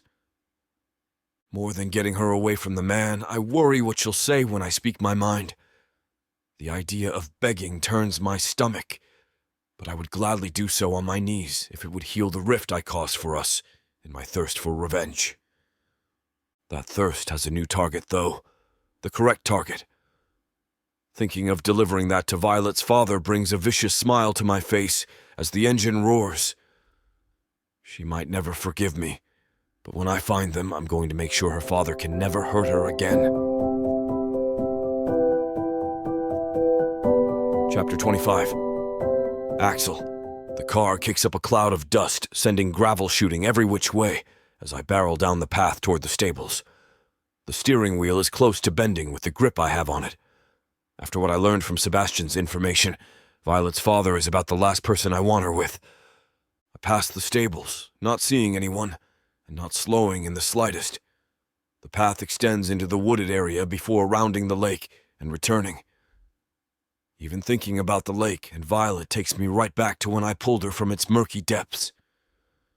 I will not let anyone hurt her again, least of all the man whose gambling put her in this position in the first place. Right before the path moves into the trees, I spot them. Violet's father towers over even her tall frame. He carries a little too much weight around the middle, though, stretching his shirt. He's wagging a finger in her face. A growl escapes my lips as I accelerate, seeing her pained expression. Then he rears back and slaps her, sending her staggering to the side. If I could run the bastard down without putting her at risk, I never would have slammed on the brakes. Hearing the squeal of tires, Violet's father flinches before glaring at me. Violet cowers a few feet from him with a hand on her cheek. Frightened eyes look at me the same way they had him, and that stabs at my heart. Now what the hell are you doing? Violet's father yells when I jump out of my car. You damn near ran us over! I answer with my fist. It slams into his jaw with a satisfying thump.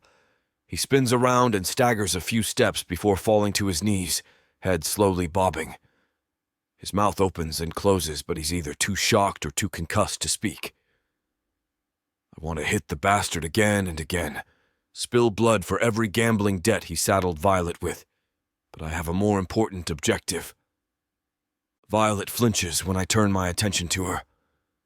Tears streak her cheeks, but the fear in her eyes evaporates, and she rushes into my arms as I hurry toward her. Everything feels right when I squeeze her against me, but I pull back and stare at the mark on her face. I'm so sorry, I say, but words are not enough for everything. He'll never hurt you again. By now, a pair of my guards arrive on a 4x4 utility vehicle. They hop off and rush close. I nod to Violet's father, and she hides her face in my shoulder. Take out the trash, boys, I order, and add him to the no-entry list. Put him at the top. You can't treat me like this. The banished man tries to jerk away from the men, dragging him toward the 4x4. You can't keep me from my daughter. Violet clings closer, sobbing louder. Another pair of my guards arrive and immediately help manhandle her father into one of the 4x4. Even with his hands zip-tied, he thrashes and tries to get away from them. Whether Violet ever sees you again is up to her, but it won't be on my land, and if you ever lay a hand on her again, I'll take it a knuckle at a time until you bleed out. The threat sends his eyes wide. He looks pleadingly to Violet in my arms, but she keeps her head hidden. Only after my guards drive back toward the gate, taking him with them, does she relax. She stays quiet, latched to my side all the way back to the house, but the words flow once we reach my bedroom. I should never have called him. I know him too well to expect any help. It was so stupid of me, Violet says, as tears fall freely. You are not stupid, I reply, pulling her close and stroking her hair. Everyone wants to trust their parents. Even if they end up like him, you still want to trust him. What help could he offer, though? Her head shakes against my shoulder. Fresh tears fall. Should I have waited to ask? Everything is still so raw for her. I don't want to push her, but at the same time, I need to know. Finally, she lets out a deep breath and leans back enough to look me in the eye. I was just so scared you were going to toss me away. I can't handle another heartbreak. Figured my father would be the man to help me skulk away. Her eyes scrunch closed. She wails as she cries. I pull her against me. This is my fault. I blinded myself in my thirst for revenge and couldn't see the truth. Not the depth of my feelings for Violet or the true cause of her fall into debt. All the excuses I once gave myself sound hollow and meaningless. I should have told her how I feel before now. Well, before things got like this. Why did he hit you? I ask, tentatively, when her crying ebbs. Violet freezes in my arms for a second before relaxing. She shakes her head against my shoulder and pulls back to look into my eyes, hers raw and red. Fresh tears spring from them. I rub her back as they fall. I let it slip that I still owe the money. He got angry that I'd skip out on the debt and involve him in that, she says, then snorts. Hearing this is enough for me to wish I hadn't just let my men escort him off and ban him from ever entering again. The man who saddled her with his debts has the gall to get angry. She wants to skip out on it. Revenge plans come together in my head. He's a gambler, an addict, and a bad one given the debts. With my casino contacts, I can have him banned from every one of them. Maybe force him from the city to get him out of Violet's life. If she asks for it, I'll have him disappeared too. I shake my head, pushing such thoughts away. My thirst for revenge caused so many problems already. Entertaining it against Violet's father pushes me down that same destructive path. I want to forge a new one, side by side with Violet. This is all my fault, I say, pulling Violet against me. My fingers entwine in her hair as she shakes her head. No, it is. I was so hurt when you left, broken. When I saw you again, when I saw where you were dancing, that rage just boiled up. How could you leave me for that? I wanted you to suffer the same way I did. Violet lets out a loud sob. She shakes in my arms. I try to soothe her, but the tears do not slow. Doubt bubbles inside me. I'm hurting her even trying to confess my feelings, but that pain will only go away if I finish. That thirst for revenge blinded me to the obvious, I continue. The love I had for you in the old days before you left. Well, it never did. Oh, some of that passion turned to anger, but I never stopped loving you. That anger. It was at the thought of you losing everything for that damn debt. Even there, I was angry at the wrong target. I almost lost you all over again because of that rage, that desire for revenge. Violet pulls back and stares into my eyes. Her lips are set in a frown as she examines me. I can't hold her doubt against her. After the way I acted, I'd have to show her. She leans away when I shift forward, but only for a moment. Our lips meet, not a hungry kiss demanding more, but as tender as I can. She's rigid. Shoulders lock but relax as the kiss continues. When our lips part, she's still frowning, though. I thought you were going to send me away, she whispers. My head shakes, and her frown deepens. But I heard you talking on the phone this morning about ending things. I can't help but bark a laugh. Her eyes fill with unshed tears, and I shut my mouth immediately before pulling her close. We are not there. Not yet. But realizing her misunderstanding, I know we will get there. Chapter 26, Violet. Axel's laughter only cements my misgivings, though he seems to realize that and pulls me into an embrace. I don't find the same comfort I did a moment before. When I pull back, he lets me, but takes hold of my hand. He needs no prodding from me to explain himself, at least. I didn't realize you overheard me, but thought you were acting a little odd when I came down for breakfast, he says, pausing for a long breath before meeting my eyes. You must have misunderstood me. Misunderstood you saying you were over your revenge and wanted to end things? I ask. Just saying that sends me right back to the moment I heard him, to the pain and shock.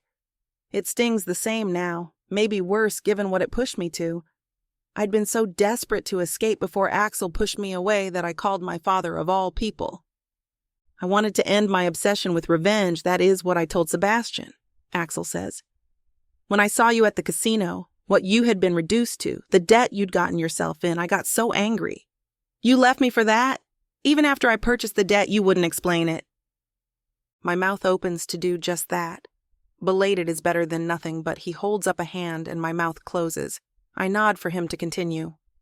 With that thirst for revenge consuming me, I wanted you to suffer as much as you made me when you left. He winces and shakes his head. There was no satisfaction in it. I only hurt worse seeing you suffer. Maybe that's the cost of revenge, but I've enjoyed engineering the downfall of competitors. Revenge can taste sweet. But not with you. Angry as I was, I never stopped caring about you, loving you. I bite my lip considering his words.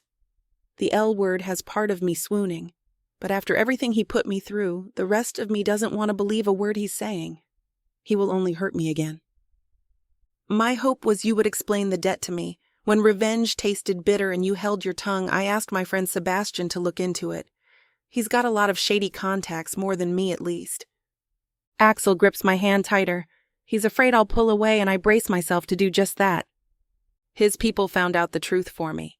It wasn't your debt at all, but your father's. It explained almost everything, though I wish you'd have come to me then. I would have helped.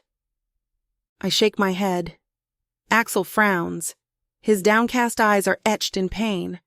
I want to believe it, believe his words, but I can't, not after everything. My father's debt wasn't your problem to fix, I say, and it wasn't yours either. Anger laces Axel's voice. He scowls, looking away from me, but when his eyes return, they are warm and inviting, but I still don't trust him. You let him take everything from you to fuel his gambling habit. That I don't understand. My eyes close. I can't process my thoughts with his unexpectedly earnest face in front of me. The trust isn't there, as much as my inner hopeful dreamer urges me to give it freely. Trust is a two-way street, though. If I want him to earn mine, I have to give in return, no matter how much I don't want to talk about it. You already know my father is a degenerate gambler and addict. He bet almost every penny he got a hold of, always on the next sure thing, usually a fantasy he concocted himself, I say as my eyes fill with unshed tears. It was always like that. My mother did what she could. Her job brought in enough money that she could pay the bills and buy the groceries, things Dad couldn't pawn to keep us afloat, but then she got sick. If it was just my father, I would have happily let him rot, but bad as the deal I made with the casino was, it made sure my mom got taken care of. By the time she got better, I was stuck at the casino, but I'd pretty much given up by then anyway. Axel pulls my hand, sending me careening into his arms. I want to find comfort with him, but I'm still scared. At any moment he could pull the rug away and leave me alone all over again, and I have more to say, things I don't want to share but have to. Chapman at the casino, he knew how bad my situation was. He exploited the situation. I started stammering my words as tears fell. I know what kind of person he is. Axel holds me tighter, rubbing my back. You don't have to relive it by recounting it. You've been in enough pain, too much caused by me. I have so much to make up for. So much, but I'm going to do it. I'll woo you like you deserve." Even enveloped in his embrace, those words didn't break through the shell I'd created around my heart. I desperately want to believe him, to not just go back to the way we were before everything in my life turned sour, but to forge something new, something stronger. I couldn't say what I deserved, but over the next few days I quickly learned just how much Axel seems to think I do. He fills my room with orchids, a few bouquets in vases, and living plants in pots beside the floor-to-ceiling windows soaking in the sunlight. Their vivid pinks, blues, and purples add a splash of color to the muted tones of the room's walls. Their scent hits my nose every time I return. It brings a smile to my face each time, but that fear remains. I still worry it is all an act on Axel's part. He becomes so attentive, almost waiting on me hand and foot, hardly leaving my side. Like the flowers crowding my room, it feels like too much of a good thing. Even if he hadn't been so hell-bent on taking revenge, if we had just met and fallen together, I would have thought the attention was compensating for something. When men love bomb like this, it is usually out of guilt over something, and Axel continues to express his sorrow over his actions. I want to believe him, I do, but that worry gnaws at me. With every wonderful act he performs or gift he gives, I can't help but see the potential ulterior motives or the limit of his guilt. The fact he feels it helps. He has remorse for his actions. I no longer doubt that. It takes a lot for a man like him to apologize and to make it genuine, but if it is just the guilt, how long is that going to last? When it fades, how will Axel act? Those questions keep me from swooning at his every loving gesture. I want to believe this new Axel is acting on more than just his guilt. It is easy when we are together. I forget those reservations and enjoy the casual closeness we've fallen into. The quiet moments I savor. Reading our own books in his mansion's library while snuggled together, walking around his spacious estate, even watching trash TV, not in his home theater, but in the cozy den are all things I look forward to. Then, when I step away and go back to my room alone like right now, those niggling doubts bubble up. I stare out the window and everything bombards me. I remember the happy days we had before my father's debts forced me away. The pain and degradation I went through at the casino are ever present under the surface, ready to send my heart pounding. Axel's return to my life brings with it a different type of pain. Seeing him again reminded me of all I had lost thanks to my father's actions. His desire for vengeance piled on more and more until that moment at the lake when I let myself fall. His changes then rekindled hope until I overheard that phone call. Knowing I misheard him doesn't change the fear and doubt that rose in me because of them. Even if I believe his story completely, the fact that a misheard statement could turn everything upside down tells me the foundation is shaky. I want to believe him now, to believe that his current actions represent his real feelings, not just the guilt he feels after discovering the truth of how I got in this situation in the first place. As much as I want to trust him, I don't know if I can, not completely. Chapter 27. Axel, every action I take, every gift or gesture of love seems to chip away at the armor Violet has protected herself with. I hate how much of it she put on because of my own quest for vengeance almost as much as I hate the rest of it. Dawn to keep her own father from hurting her further. In poker, you have to be patient and wait for the right moment, but a fool with a lot of money can upend everything by going all in. As I hurry to Violet's door this morning with a small covered tray, I wonder if I'm playing the part of a rich fool tired of raising the stakes by a chip at a time and going all in. To keep myself from changing my mind, I knock on her door. It cracks open a few moments later and she peers through. Even with her hair mussed and chaotic from sleep, she is stunning. The corners of her mouth inch up into a slight smile seeing me, but I yearn for more. I want to see her beautiful smile beaming without those weary eyes detracting from it. I thought I'd surprise you this morning, I say, hand on the cover's handle. As much as I love all the flowers, I hope there isn't more under there. She giggles. I don't know if there's any room left for more flowers. Instead of answering, I dramatically pull the cover and reveal what is on the tray. As I expect, it confuses her. Her eyes narrow as she examines the croissant and small cup of coffee. She shakes her head at the pack of cigarettes, picking it up from the tray and looking at me. I don't smoke, and neither do you, she says, setting the pack back down. I don't understand. True, but this has been called the traditional Parisian breakfast, I reply. She worries at her lip and stares down at the tray. It takes a few moments for her to put it together. You aren't talking about the casino on the Strip, are you? She asks, still holding a frown. No, pack a bag. My jet is ready to take us whenever we get there, I answer. I think my heart stops for the few seconds she doesn't react. It thunders through me again, when that frown inverts to the biggest smile I've seen on her face in far too long. If only I can make her that happy all the time. Her excitement only grows on the flight, and it is a long flight from Vegas to Paris. That and crossing all those time zones has us landing the next day. I savor her reaction as we approach the airport. She almost presses her face against the window to see the city sprawling below us and oohs and ahs, pointing to famous landmarks. I've only ever seen the fake Eiffel Tower on the Strip, not the real one, she says, pointing to the tower. I want her smile burned in my memory. No, I want to see it every day of my life with her. If she lets me, I'll do everything in my power to ensure that happens. Her excitement only grows when we land. She's bouncing on her feet as the door opens and we step out into the welcoming breeze. What should we do first? She asks when we reach the car. See some sights? Go to the Louvre.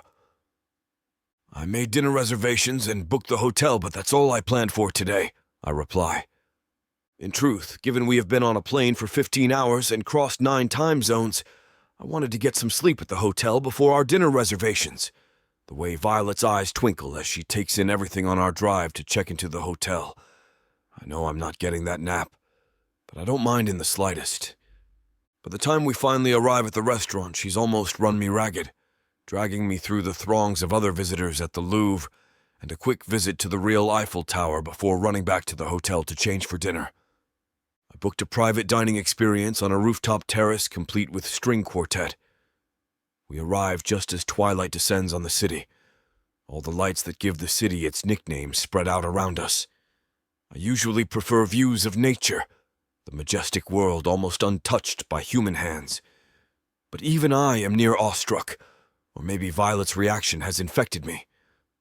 This is perfect, she whispers, eyes scanning the city's vista.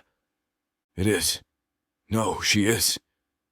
The city keeps drawing her eyes away after we sit. I hardly notice anything at all apart from her smile. The wine, every delectable course of the meal. It could have all been ash and I would be satisfied as long as her enchanting smile remains in place.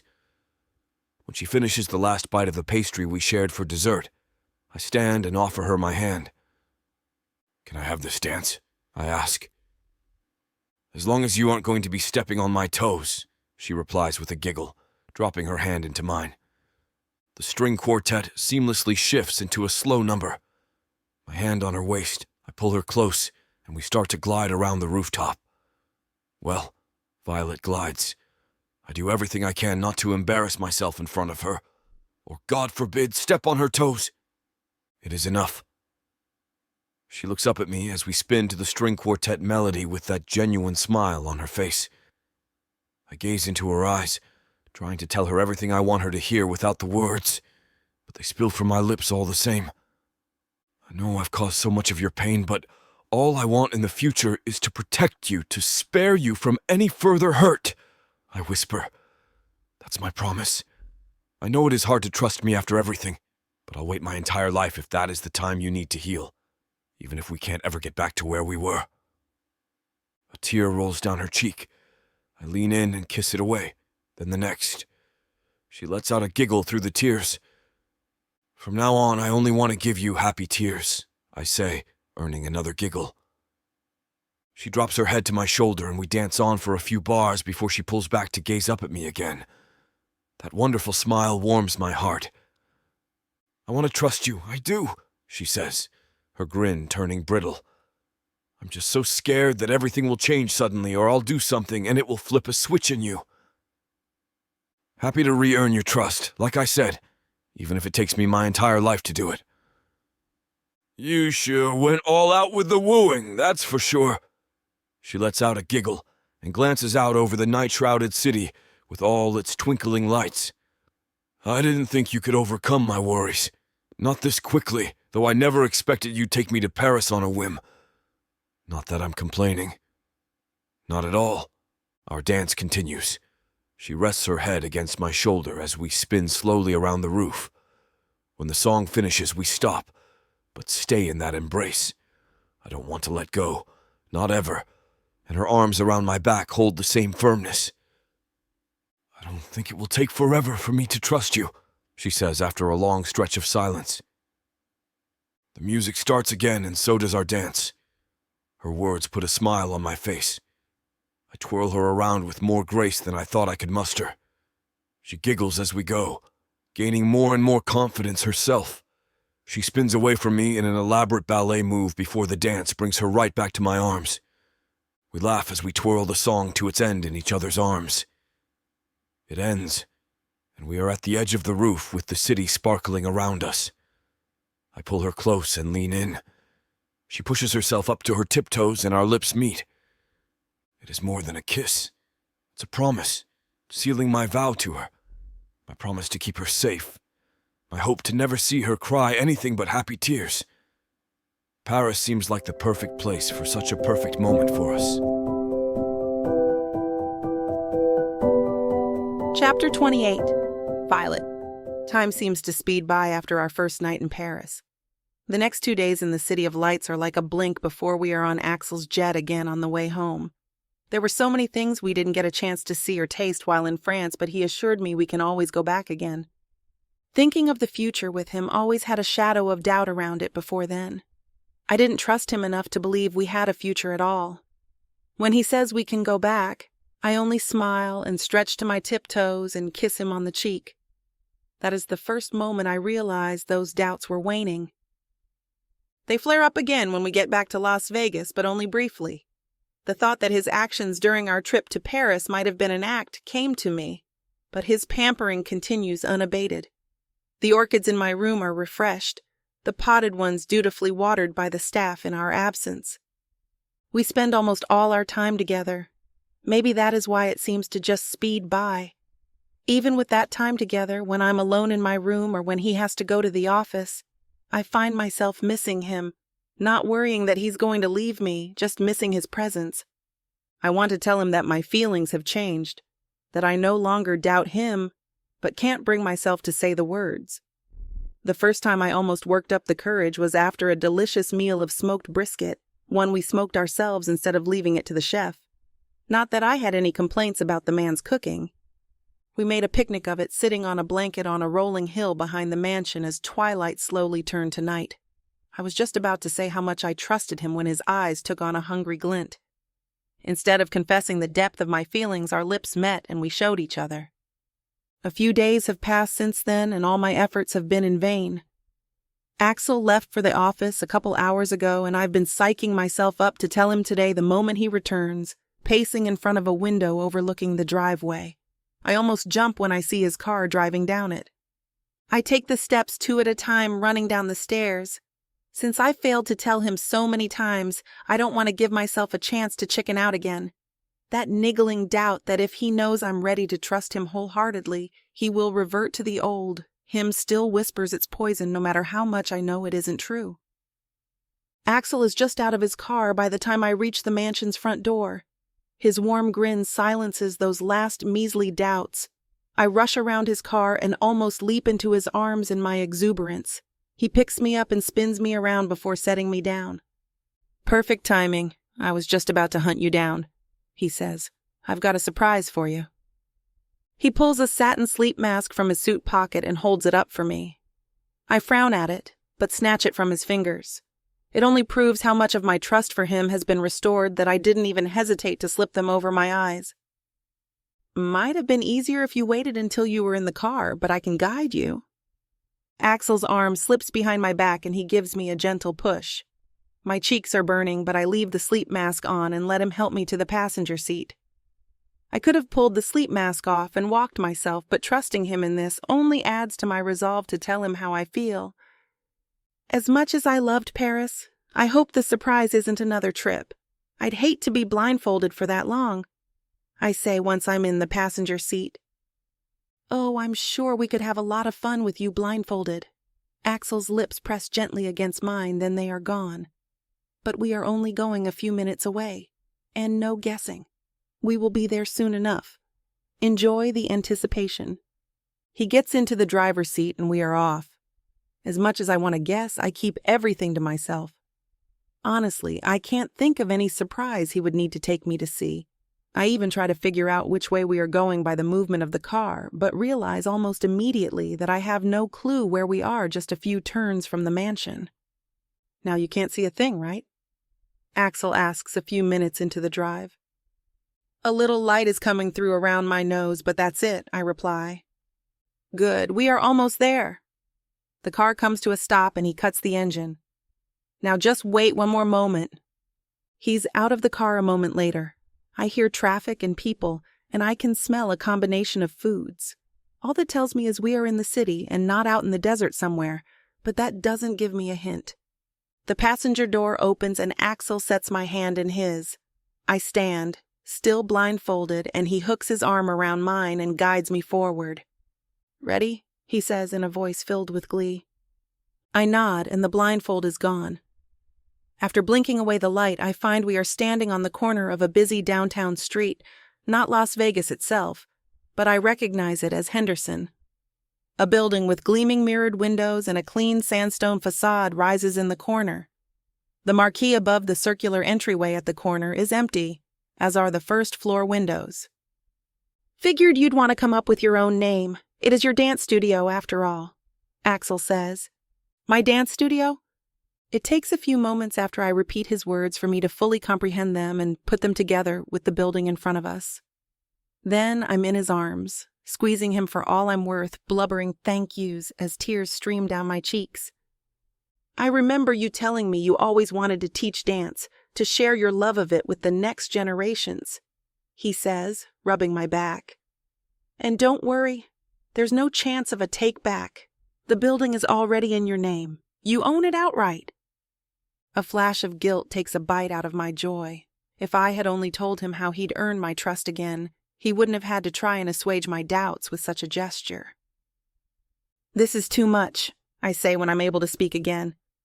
Would it make you feel better if I told you I won it in a poker match? He asks. Did you win it?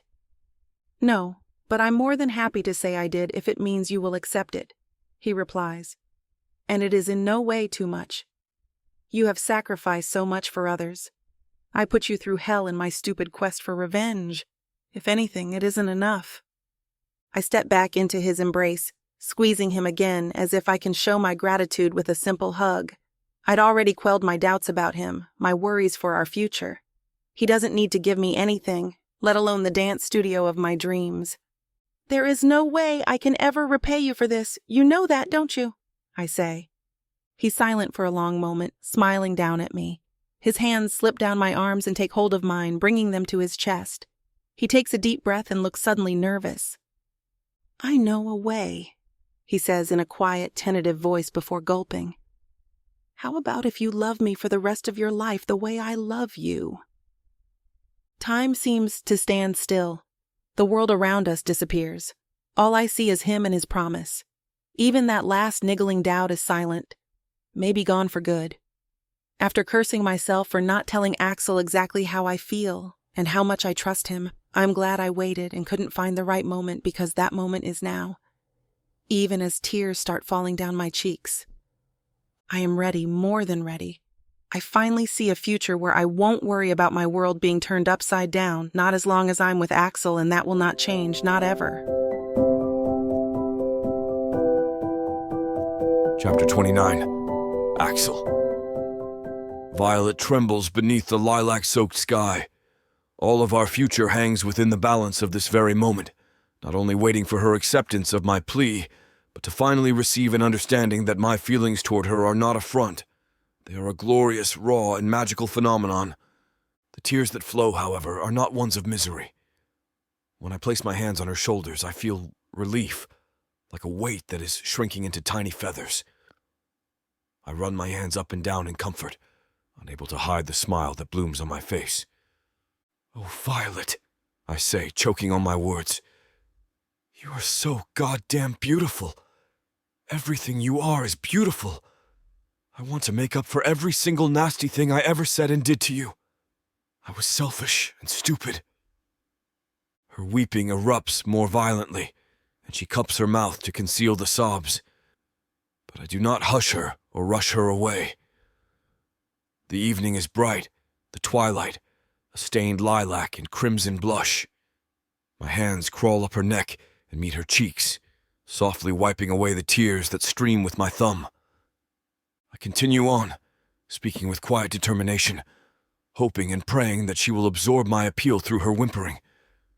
My legs feel rubbery, hands tremble as the truth pours of me, like liquid honey. "Violet, Violet, I know that I don't really deserve your love in return, for what I have been, for the revenge I sought out, but I want to atone for all of that. You deserve to be treated like a goddamn queen.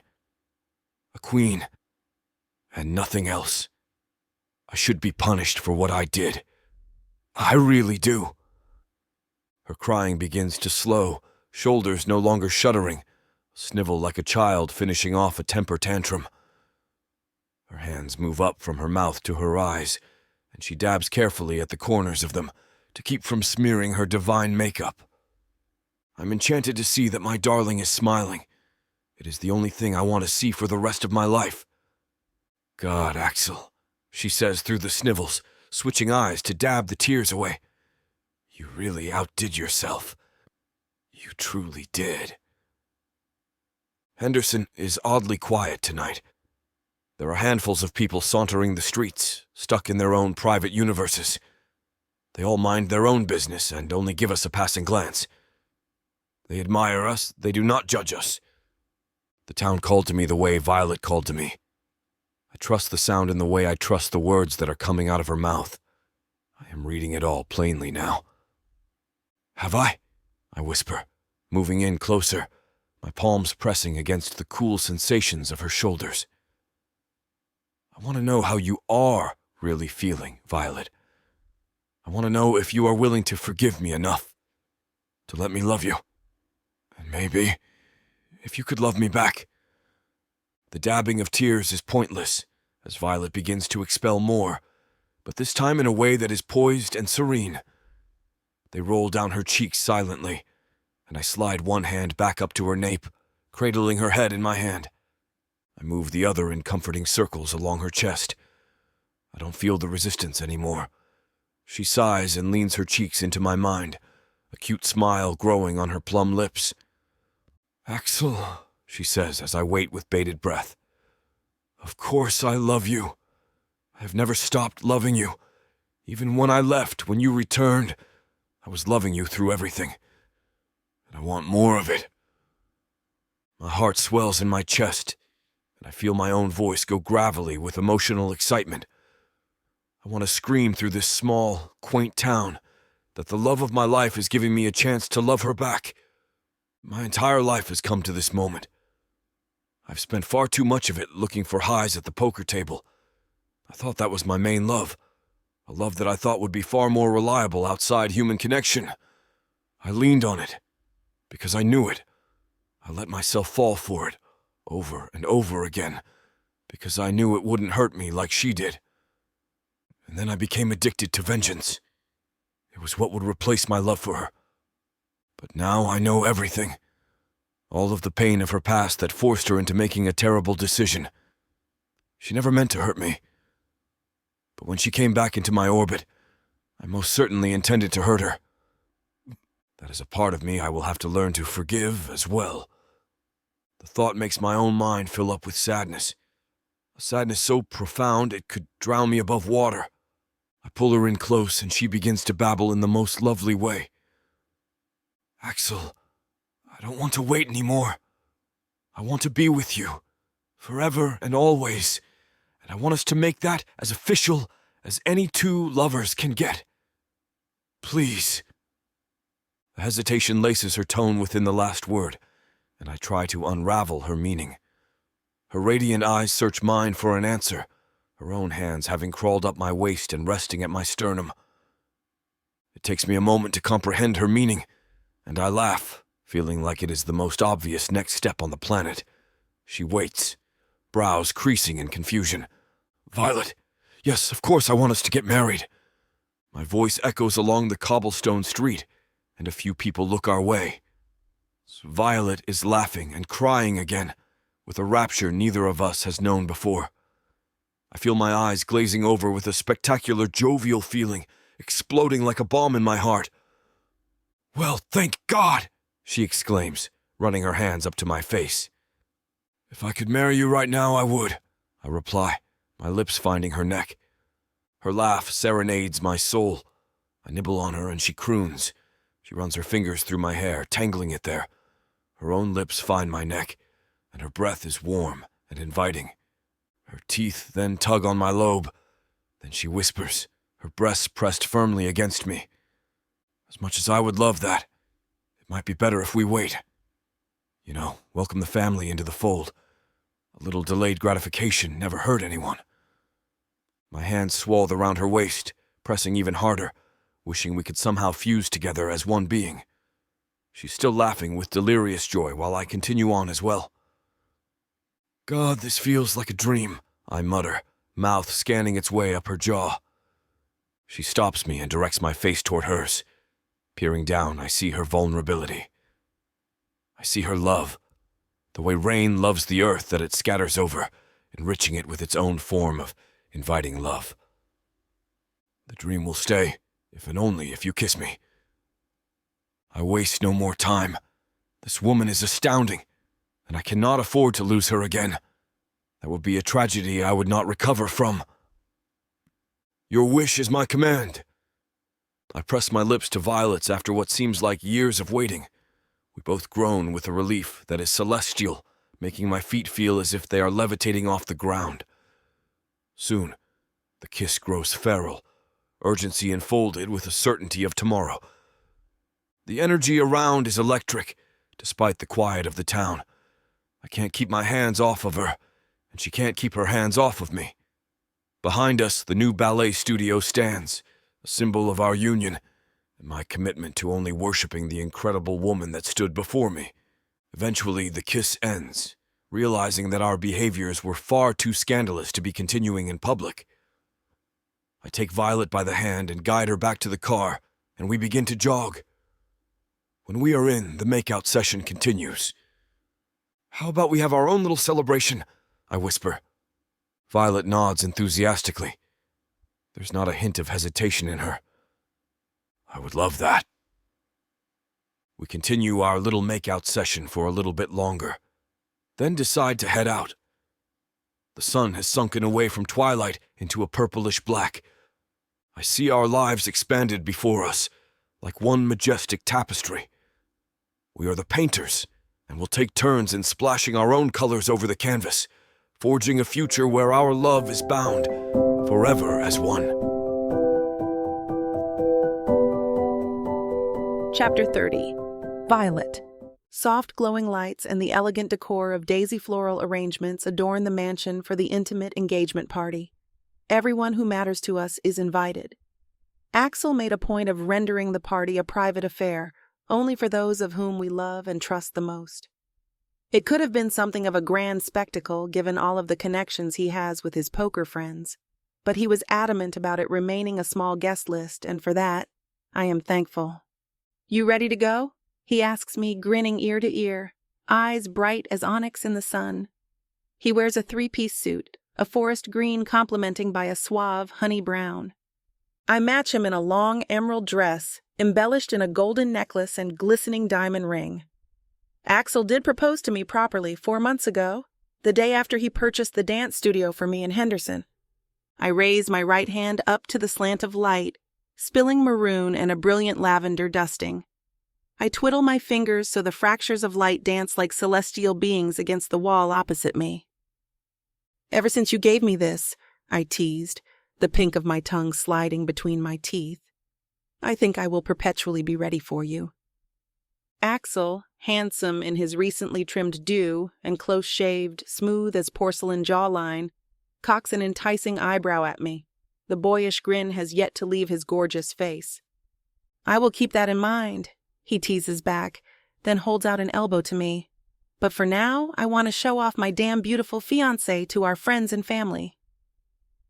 We float downstairs alongside blooms of glowing sconces, along with rose petals leisurely tossed at our feet. Our friends and family are all here, and they cheer as we enter the dining room.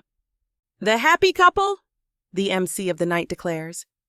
Everyone is sitting at their own little table, decorated in daisies and the finest silverware Axel could afford. The terrace is open into the backyard gardens for guests to explore and mingle. Dinner is served with several options, including steak, salmon, chicken, and seafood garnished in herbs local to the Nevada region. The chef and his team make a remarkable meal that is both subtle and delicious. My mother and my sister are here. They marvel at the size and luxury of the estate, but are even more enchanted by my obvious happiness. After dinner, everyone talks and catches up. Axel is speaking with some of his poker friends while jazz music chimes through the halls. My mother places her hand on my cheek and strokes it tenderly. Her eyes are tearing up. My sister watches closely but does not interfere. "I am so glad you found love, my darling," she whispers. "Seeing you with Axel again, it shows that you two were truly meant to be. I am so sorry that your father is not here. I know that he would have loved to be." My sister's eyes catch mine. We lamented absences earlier on before dinner when my mother was busy giving Axel her congratulations. We decided that we would not linger on it, but I still feel an inclination toward telling my mother the truth. The truth is, after all, what will set the both of us free.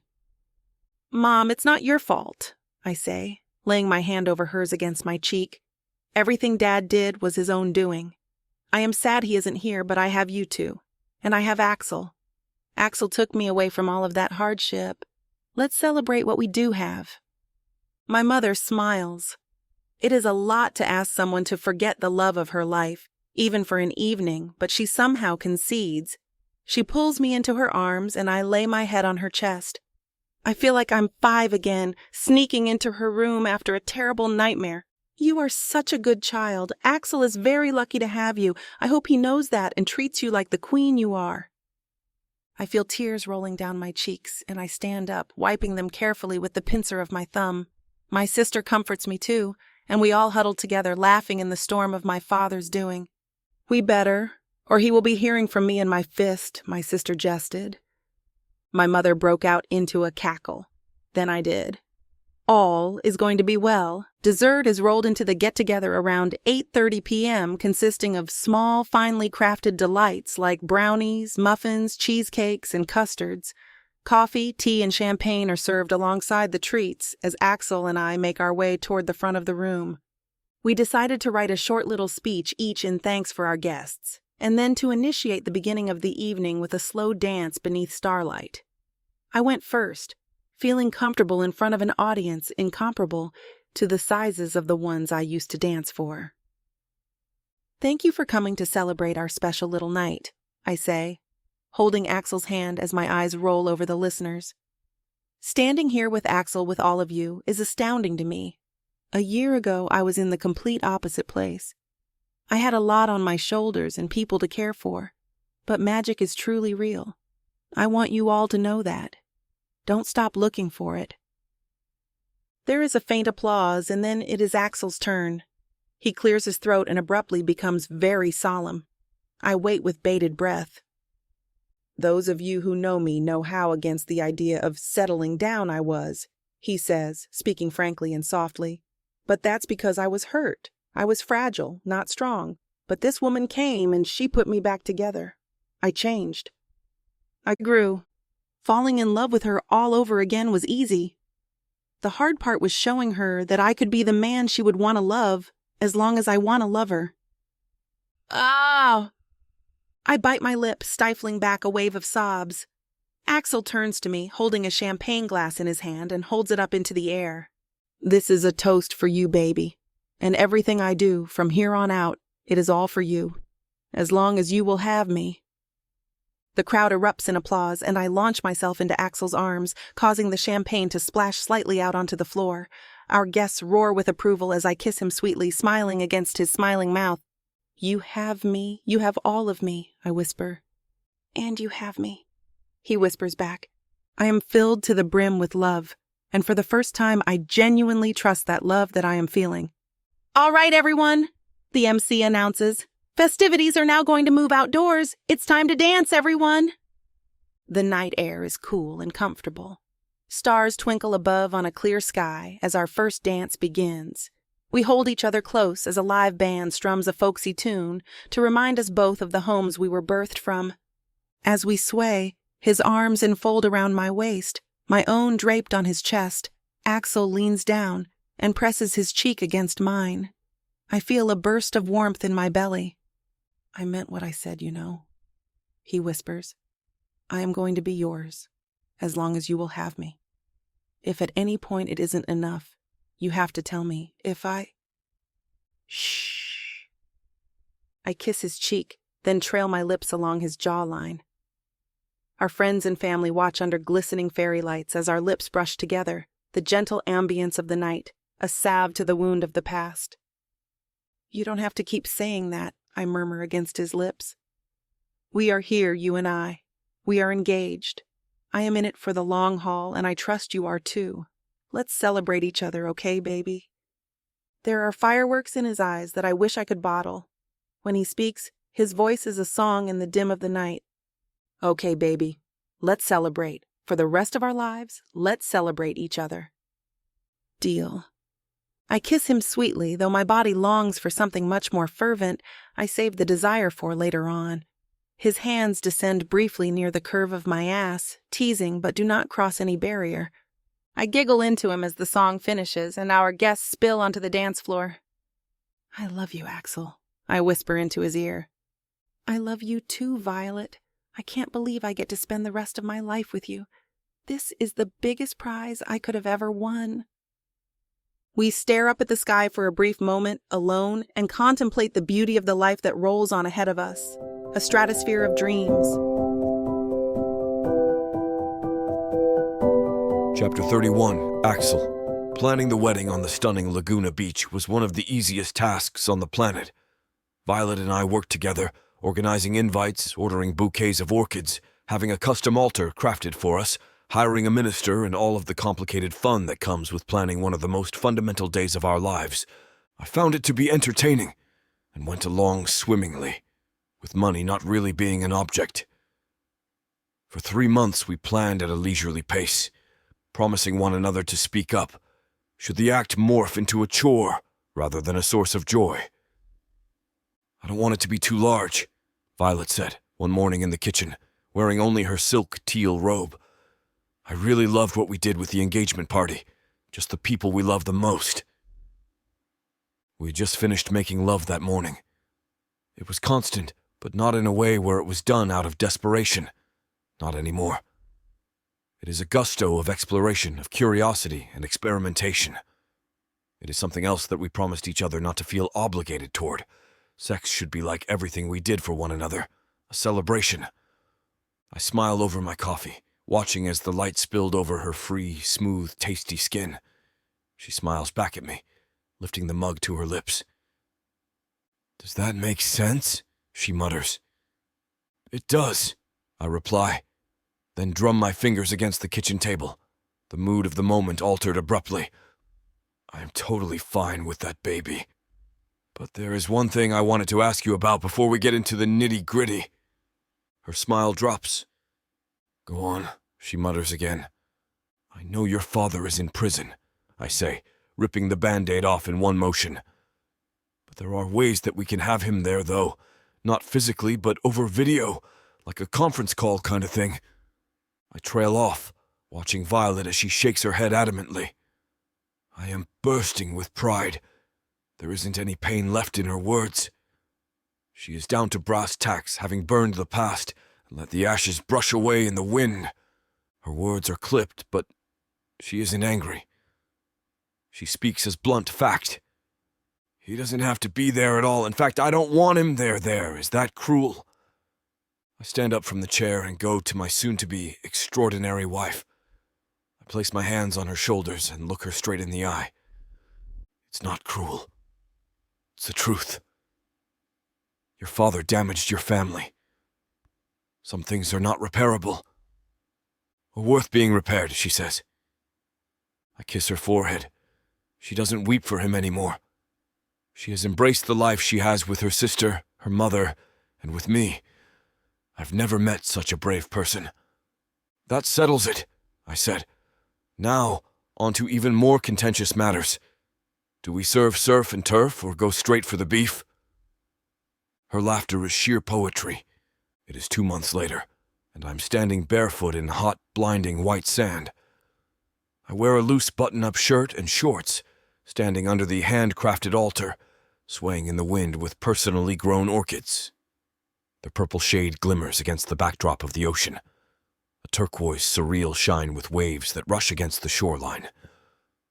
Violet is coming down the aisle. She is an ornament of grace in her long, pearl-white dress, running along the sand like a queen's cape, her skin gleaming against the restless hot rays. She holds orchids in her hands, and her smile is dazzling. My heart swells, larger and larger in my chest, nearly growing dizzy at the realization that the woman before me is going to be my wife. "Hello, everyone," the minister exclaims. "Thank you all for showing up today on this beautiful but scalding California day. We are gathered here to celebrate the light and love of these two wonderful people, Axel Gray and Violet Burnham." Violet's sister takes the bouquet of orchids, and we lock hands. Violet's eyes are big honeysuckles, staring up at me with an adoration that makes me nearly want to turn away. I want to feel worthy of her. I need to feel worthy of her. There comes a time in every couple's journey that they face trials and tribulations.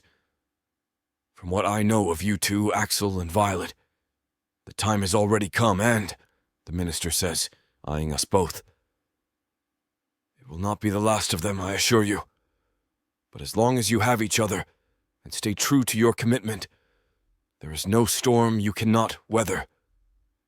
Together. I feel my mouth go dry as I slide on the ring. Violet does the same to me, and the time comes for us to declare forever. I dampen my lips, holding Violet's hands in mine. She's gazing up at me with a precious love that I promise to myself I will never dent. I, Axel Gray, take Violet Burnham to be my wedded wife, to have and to hold from this day forward, for better, for worse, for richer, for poorer, in sickness and in health, to love and to cherish, till death do us part. Violet's lips tremble as she recites the pledge to me. The sun is in her eyes, and she squints. The waves crash louder against the shore, splashing upward dramatically as the minister makes the final and most important proclamation of the day. Well, it appears that nature agrees. I now pronounce you husband and wife. Please kiss your partner. I plant my lips on my wife, and she wraps her hands around my head. Our own universe is being forged, starting from this very moment. She tastes like forever, and the waves smash against the shoreline, croon out in agreement. Our guests applaud as we trail back down the aisle, hand in hand, orchids tossed at our feet as we make our way toward the reception hall. We groan as we fly into the limo, a wash of air conditioner cooling our pores. My mouth finds hers and her legs rest upon my thighs. We kiss in the cool space before arriving at the venue, where our love will continue to be celebrated. The wedding is an entire night escapade. While we kept the invites small as we did for the engagement party, the energy is uproarious. The hall backs out onto the beach where guests stroll and chat. Everyone inside dances, mingles, laughs, drinks, and engages in a merriment that will live in my memory for eternity. Hey. Violet slips her hand under the table, gliding it over my leg, and kisses my neck with a teasing little nibble at the end. I turn to her, beaming. Yes, my wife. She giggles. The music is booming. Nights are strobing as the evening wanes on. She tangles her fingers into mine before pulling me to my feet. Let's get outside for a bit. The skies are clear, and I think the moon is full. Her intrigue toward the stars is like a child, and it only makes me love her more. Lead the way, my love, I say sweetly. After all of the greetings and speeches and high adrenaline, I feel as if I am close to crashing. A buzz from the booze helps, but nothing feels as soothing as Violet's hand in mine and the cool breeze of the ocean against my face. When we emerge, we both sigh. There is no one as far as the eye can see along the sands, so we relish in our privacy, following the trail of the silvery moonlight.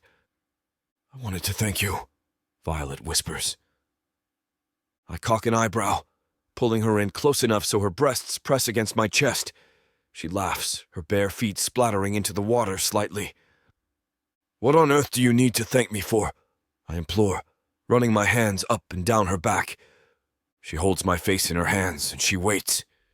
My face softens, and for a moment it is only us, the moon, and the ocean, that exist at all. Her voice is somber but gracious under the moonlight. I wanted to thank you for asking me about my father. Men in the past would have just ignored it.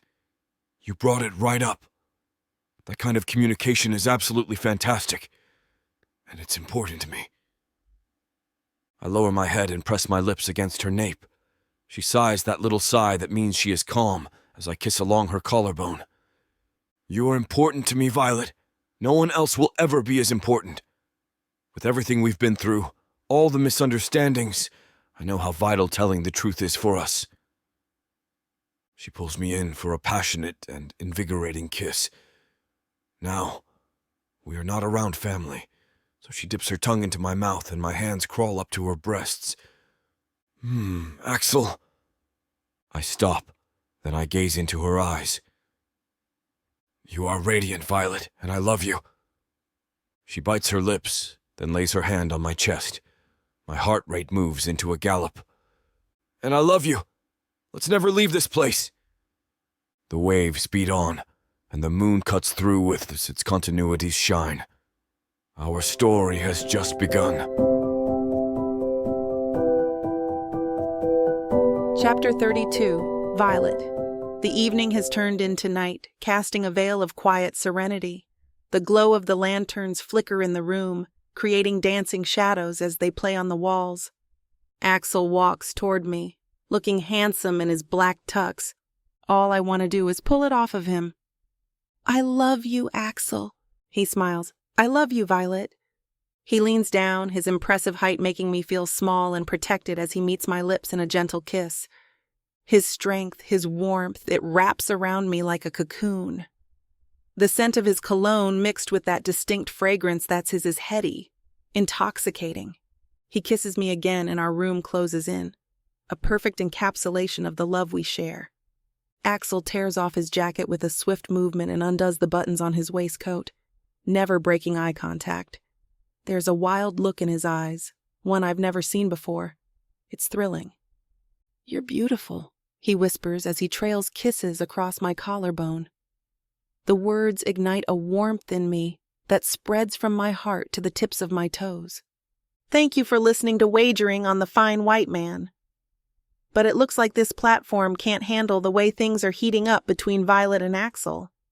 If you want to hear every juicy detail of this chapter and so much more, go to vixavonromance.com with discount code VIX40 for 40% off all digital products.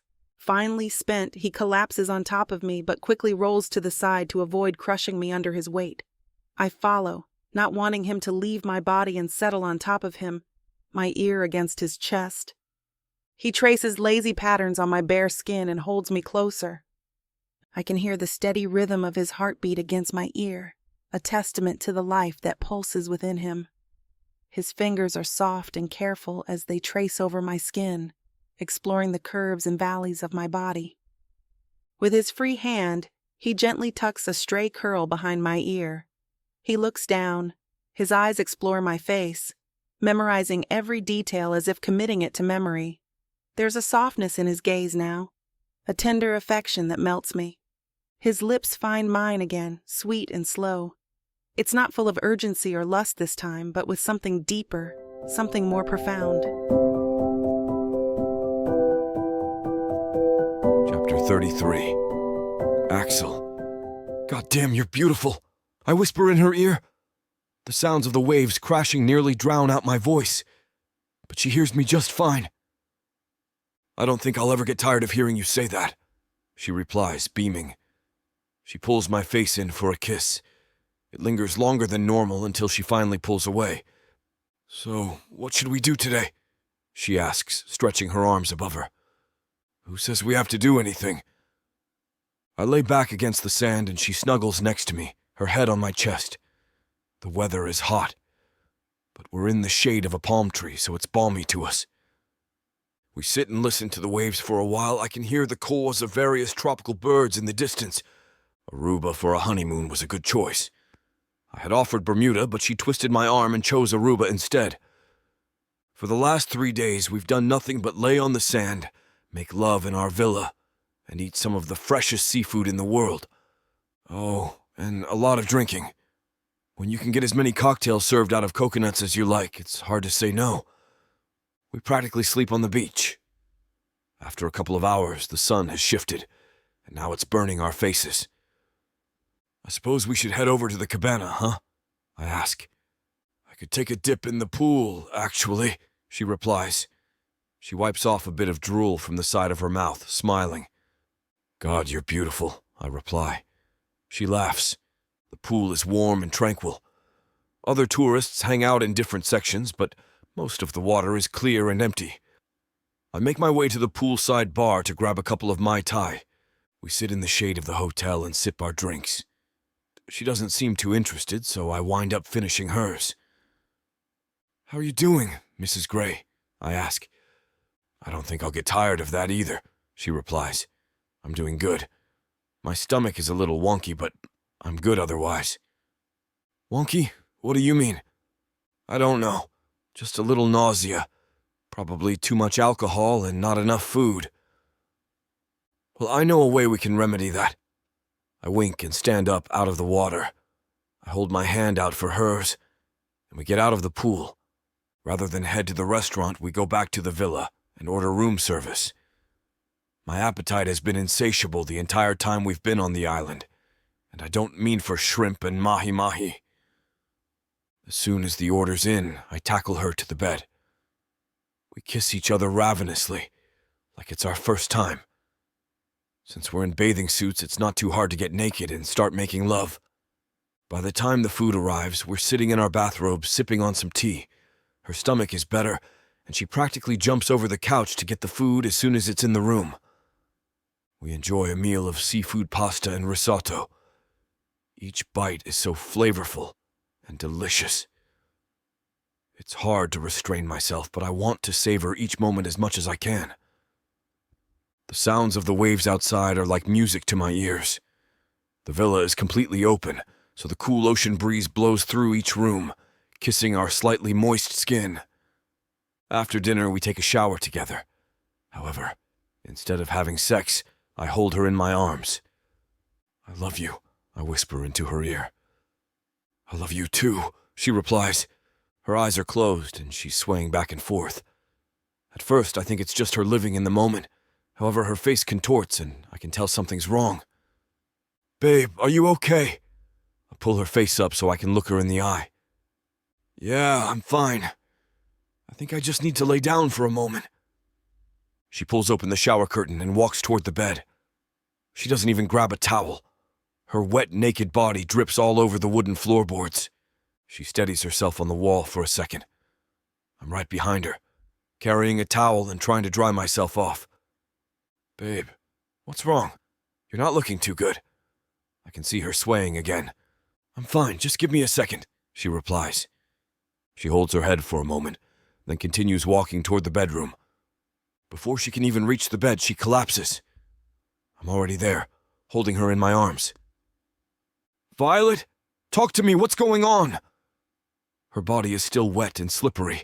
Her eyes are closed, and her head dangles toward the floor. Suddenly, she wakes up, taking in a big gasp of air.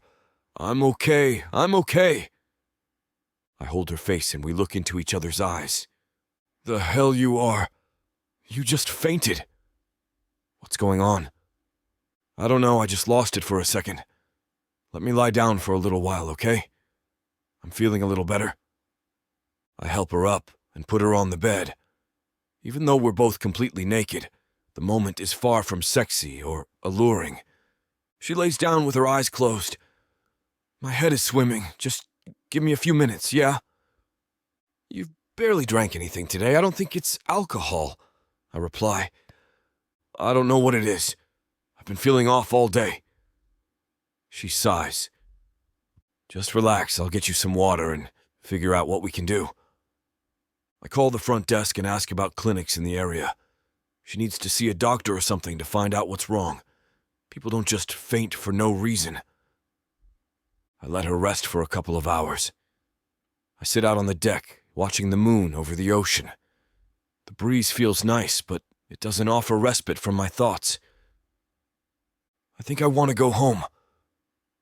I hear Violet's faint voice behind me.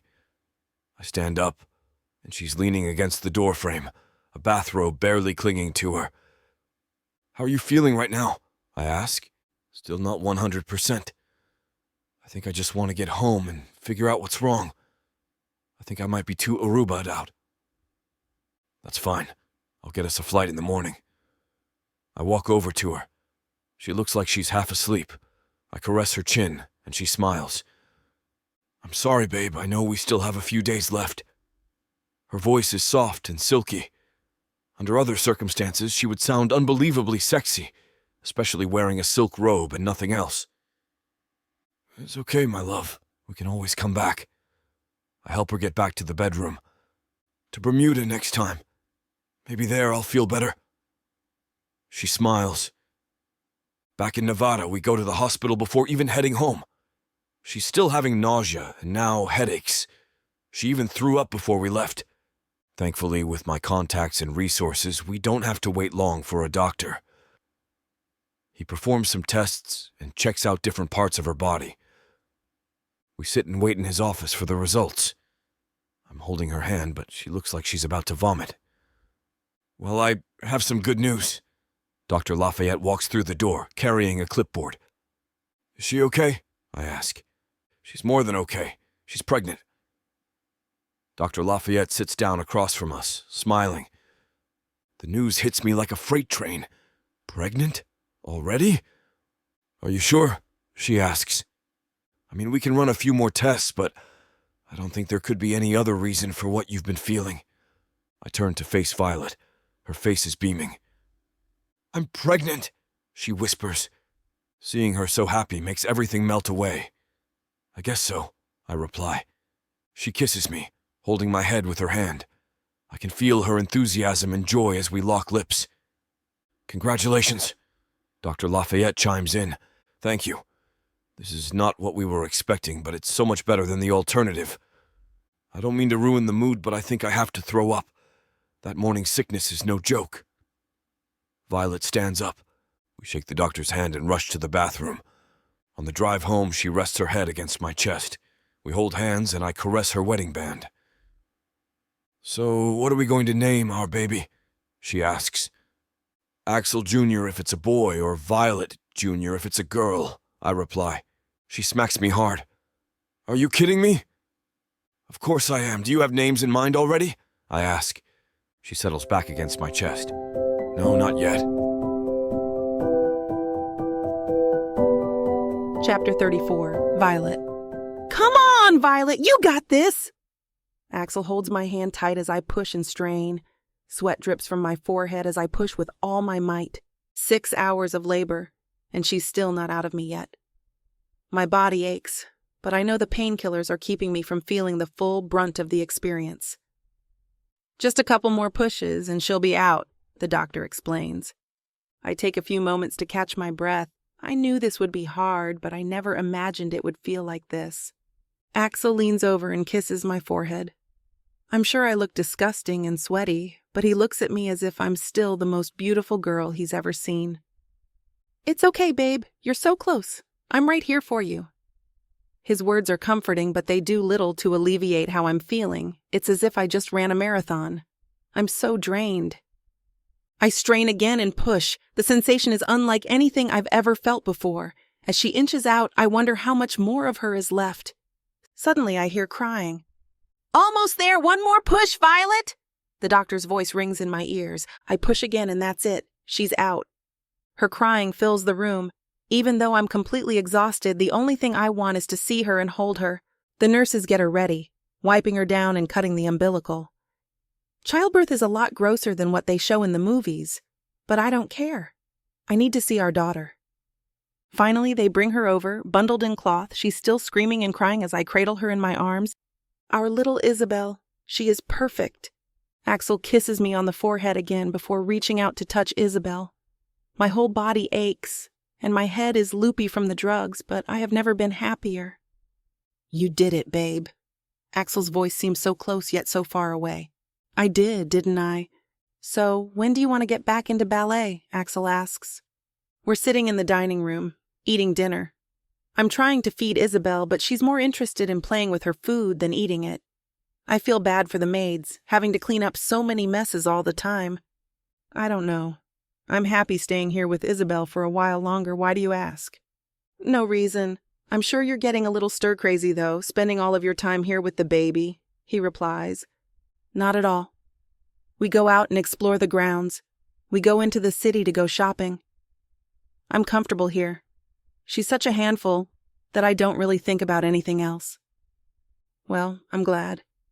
He reaches over and touches my hand. I look into his eyes. We don't say it, but we're telling each other, I love you. It's just the three of us, and I wouldn't change a thing.